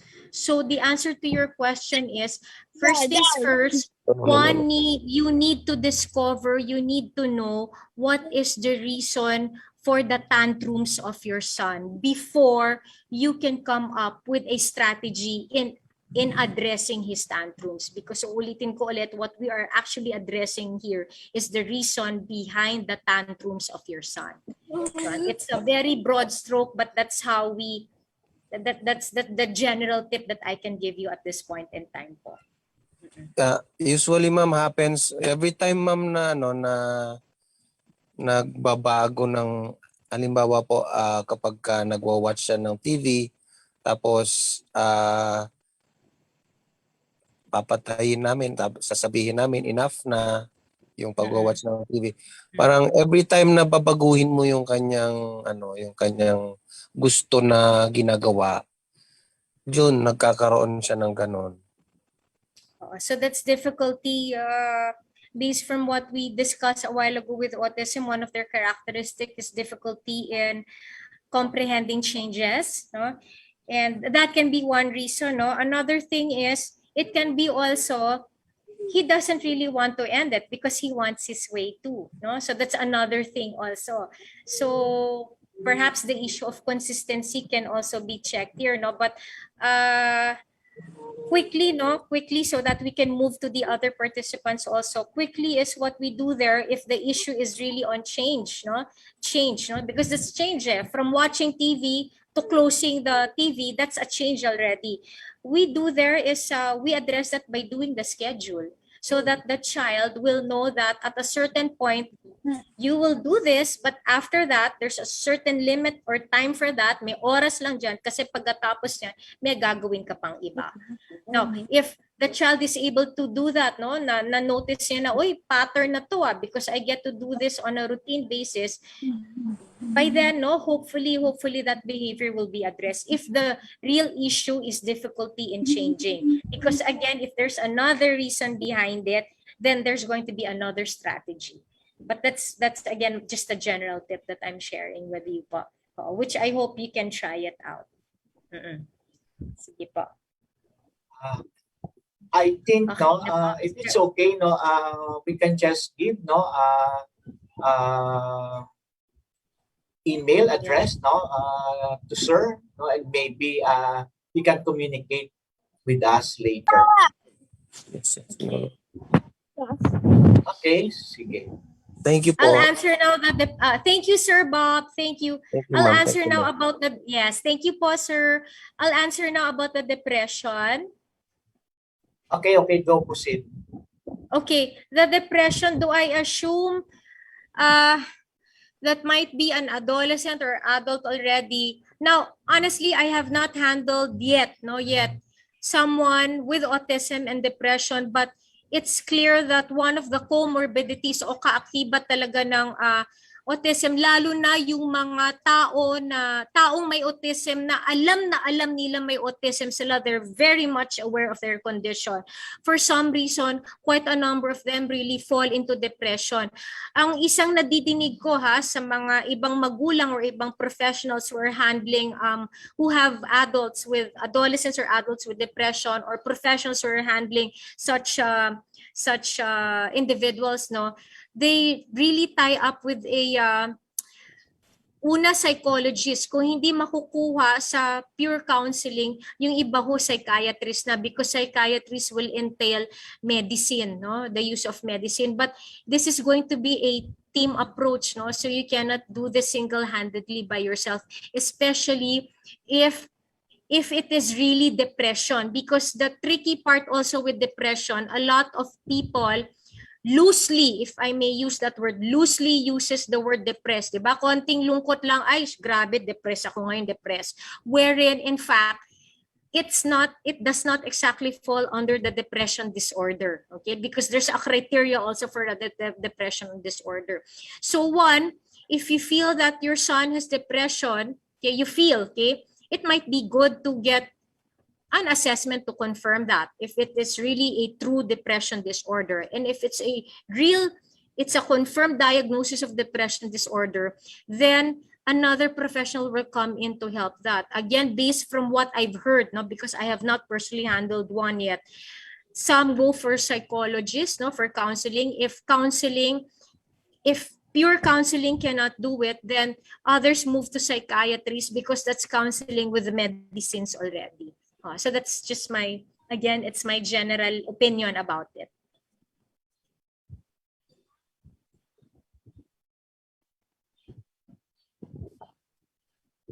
Okay, Judy, some more questions? Opo, sir. Okay po. But another question po, here po sa Zoom is, how many pupils should every SPED teacher should have? Sabi ko yan.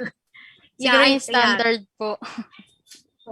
Yeah, okay, Teacher Mai, I think I'll be the one to answer that. Yeah, okay. Thank you. Actually, my memo, no, from as far as I know, no, there's a memo from the Department of Education on how many students with disabilities, no, ang isang section, no, na i-handle ng isang teacher And if ang isang learner, no, ang learners with disability, no, are in the general education or an inclusive setting, no, may number din, no, na sinasabi ang ating Department of Education kung ilan lang, no, ang pwede na natanggapin, no, sa ating publikong paaralan.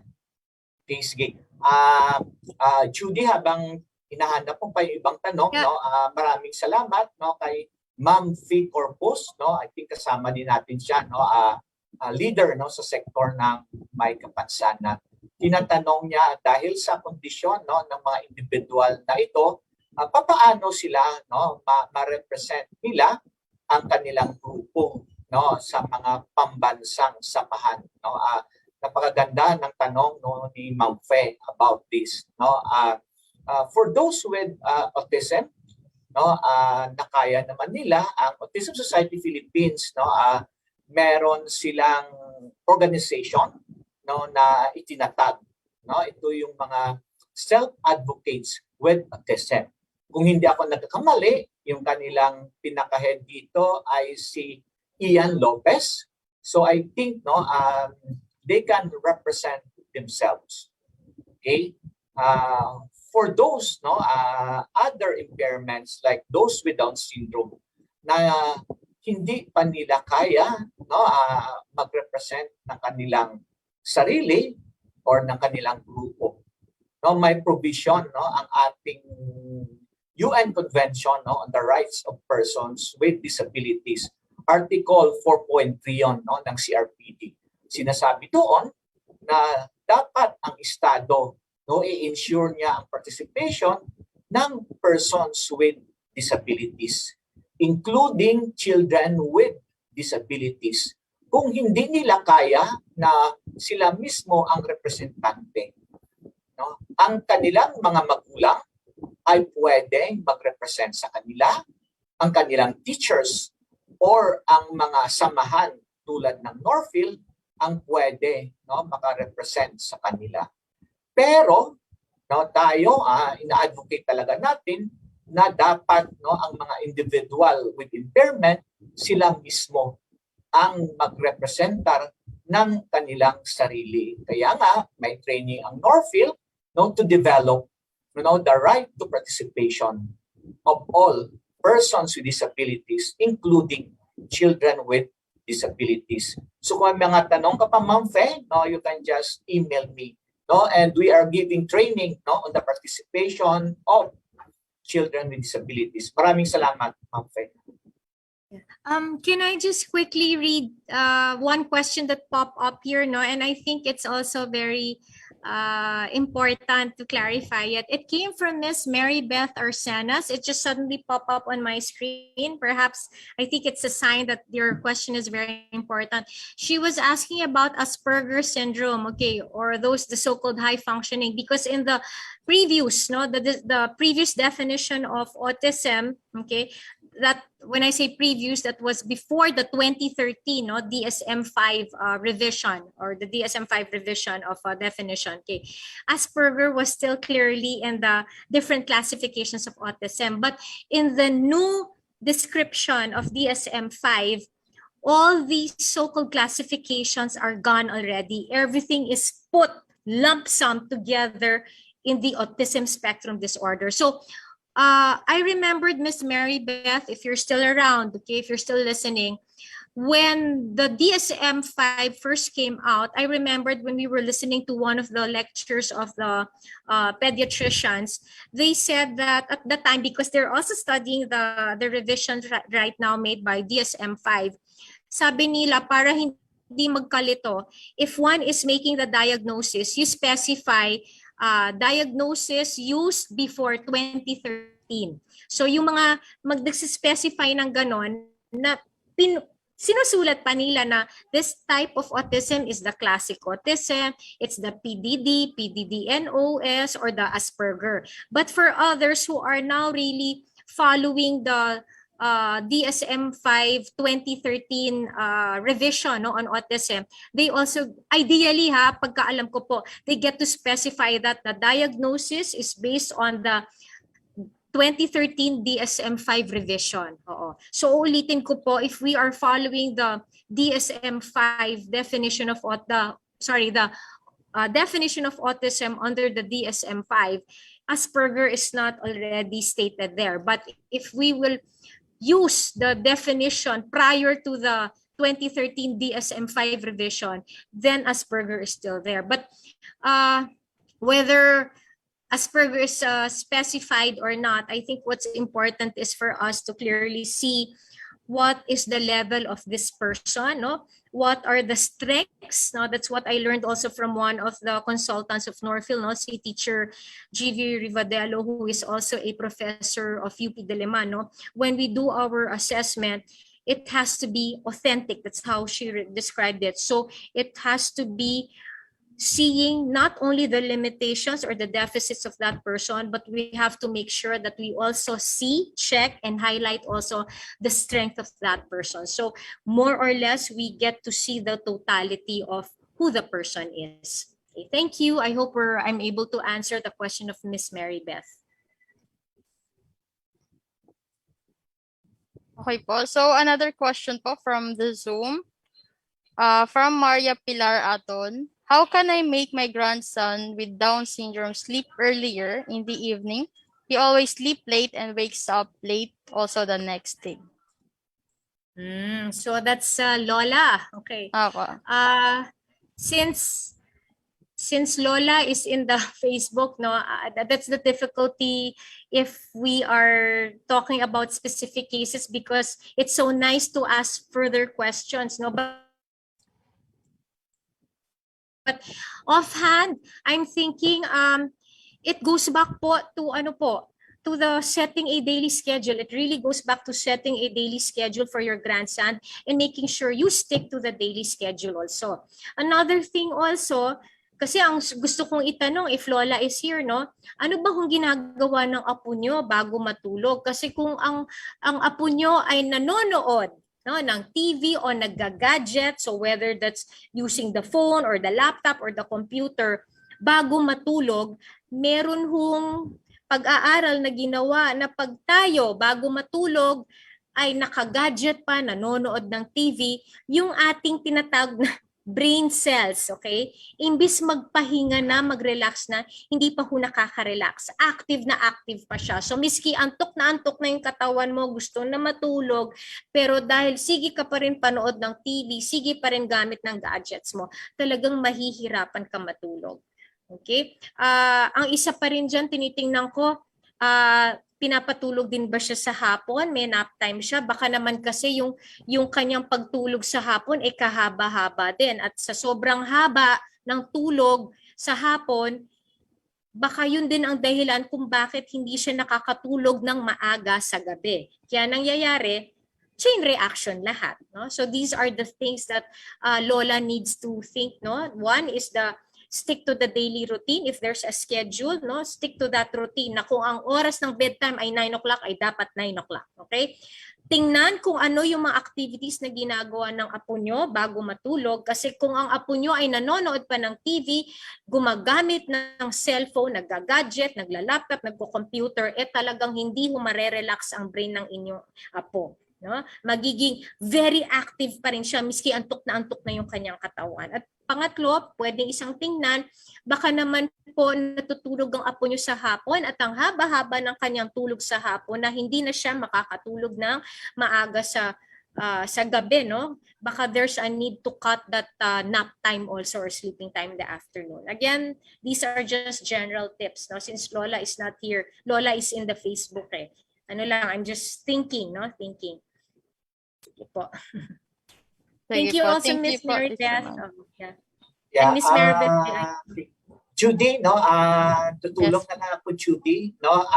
Actually kanina, no, may isang participant tayo, very, very thankful din kami, no. Sinagot niya rin kanina yung regarding yung fee, no, regarding sa cardiotyping, no. So sinabi niya kanina 4K, no, sa anak niya daw, no, yung pagpa-cardiotype niya at ang alam natin, no, sa National Institute, no, of Health lang yan, no, dito sa PGH, no. But we can inquire kung magkano talaga, and then kung may kung may discount pag merong persons with disability ID.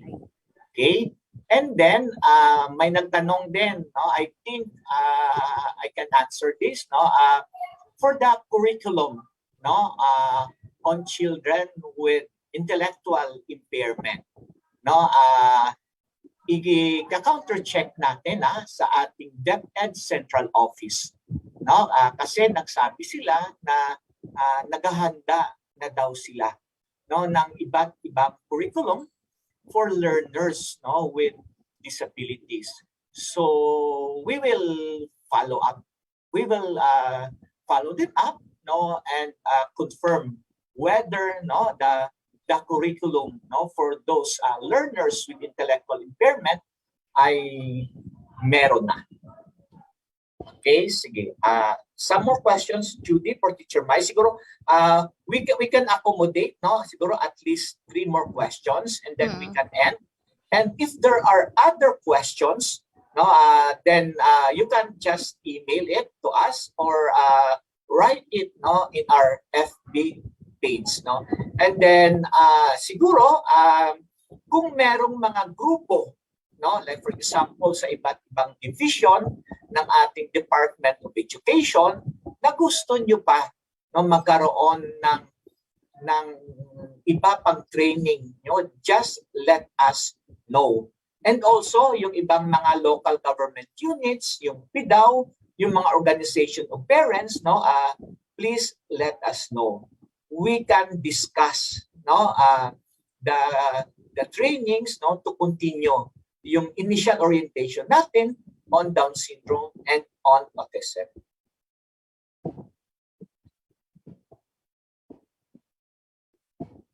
Sige, Jude, meron pa silang questions before we formally end?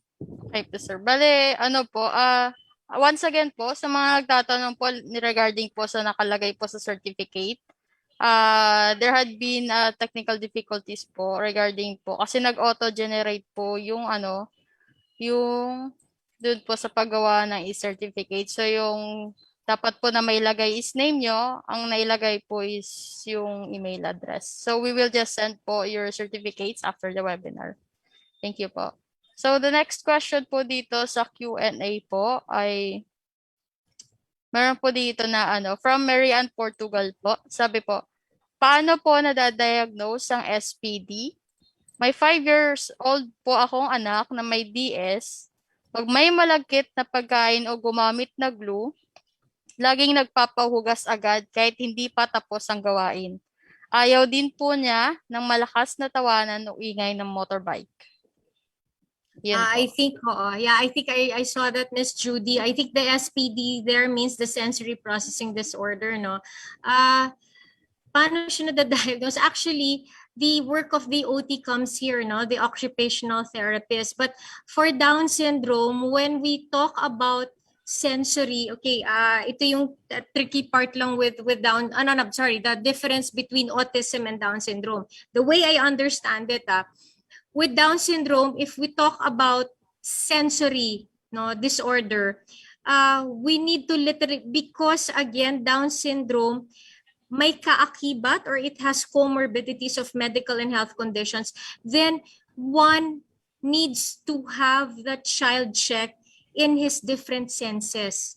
Okay, that's how I understand it. Okay, now if you are telling me that your son seems to be very particular with parang sa touch yata yan, Miss Judy, what was shared by the mom, I feel like perhaps an occupational therapist can come in to help you. That's how I see it, based again on the question posted, based on how the mother described her son. Miss Judy, siguro may sasabihin din ako.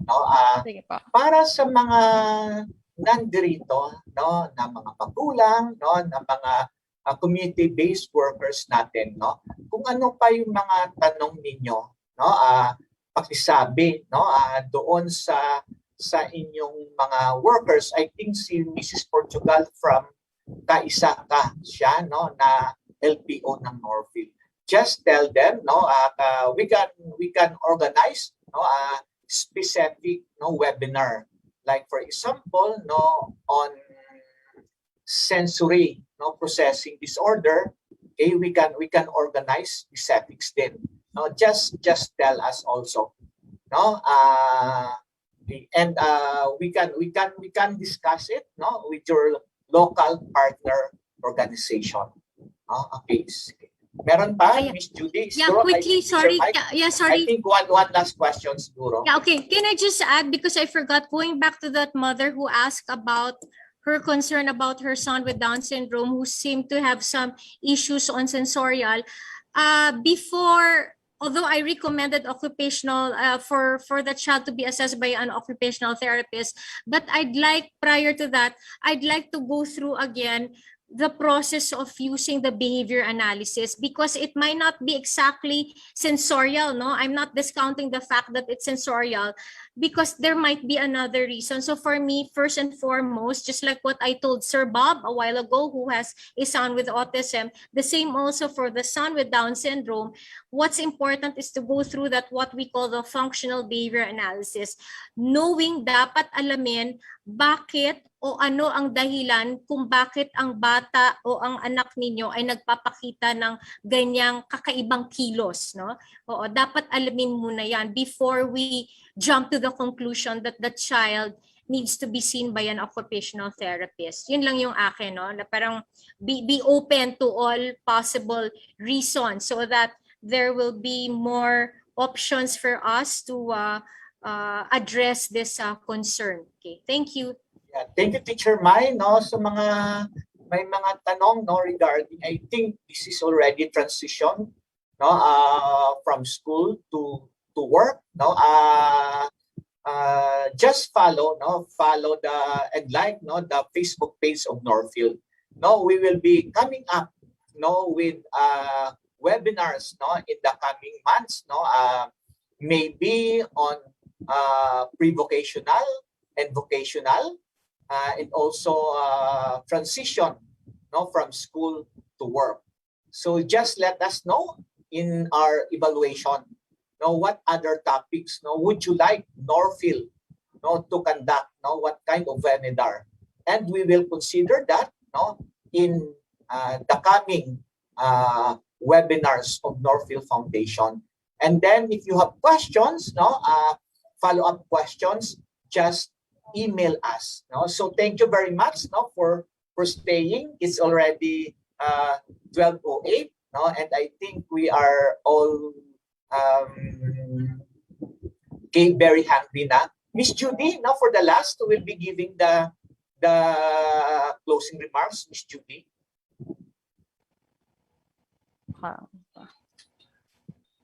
Ayan po. So, to formally close this webinar, I am calling Ms. Clarissa Fetesio, the Program Supervisor of the Partnership for Inclusive Development Program of Norfield. Okay. Happy lunch sa lahat. Tanghali na po tayo. Ano ba ang masasabi ko? Well, magandang tanghali po sa lahat. Talagang kapag si Teacher Mai ang speaker, talagang hindi ako nawawala. Kasi marami akong dagdag na kaalaman at natututuhan. Naalala ko nga, unang way back taon sa Bulacan days, 90s, early 90s, no? Yung mga children with autism namin na aming na-catered dati, wala pa akong alam sa children with autism, its characteristics, pero I joined the Autism Society of the Philippines. Active ako pag-attend sa mga seminars and then conferences, etc. And then sa Down syndrome din. So halos ang mga batang to ay independent na sila, and then some are helping their parents sa business nila, and then yung iba nakagraduate ng school, pero usually Bulacan days namin talaga straw home program lang. Dito makikita yung parents cooperation sa mga teachers kung saan naka-enroll ang inyong mga anak. Kasi marami akong nakita na mga nag-attend na mga teachers, no? Sa buong Pilipinas yata, maraming naka-attend. And then marami din sa ating mga LPOs, no? Maganda yung naging lecture ni Teacher Mai para makita po ninyo more or less ang mga common characteristics ng bata, and then para makadevelop ng appropriate or accurate IEP para sa kanila, and at the same time, ano yung pwedeng intervention at home na pwedeng gawin. So, maganda at sana po ay sa susunod ay ganito pa din kadami ang marireach ng aming webinar sa mga ganitong topics, no? Maganda yung sinabi ni Sir Ranil na mga pwede ninyong i-suggest sa amin kung ano yung mga gustong topics para mapag-usapan ng team, ano yung mga magandang ibigay po sa inyo na mga topics. So, mula noon hanggang sa ngayon, lalo ang with autism until now, no Teacher Mai, no cure, no cure pa rin since early 90s. Yes, Hanggang sa ngayon, but napansin ko lang ang prevalence ng case, no, ng with autism. Nung ako'y nag-umpisa sa nung early 90s, 1 in every 500 birth, I think. But ngayon, kukunti na sila, no? Parang dumami. 1 in every 68 birth. So, parang tama nga yung sinabi na mas more doon sa social communication and then social interaction. Kaya siguro mas marami na dadiagnose na child with autism spectrum disorder, no? Kasi before talaga adaptation, communication, ganun lang siya nung nag-umpisa. But now, yung social interaction and then social communication, yung mga repetitive behavior ay binigyan nila ng diin. So, ito yung mga bago, no, na mga diagnosis or mga characteristics ng with autism. So, maraming salamat po sa inyong lahat, no? Umabot ang ating participants sa kulang less than, no? Kaunti na lang, 600 participants na. And then sa FB Live ay kaunti na lang din bago mag-200. Thank you very much and happy lunch. Kayo ang mga heroes ngayon. Okay, thank you po, Ma'am Clarice.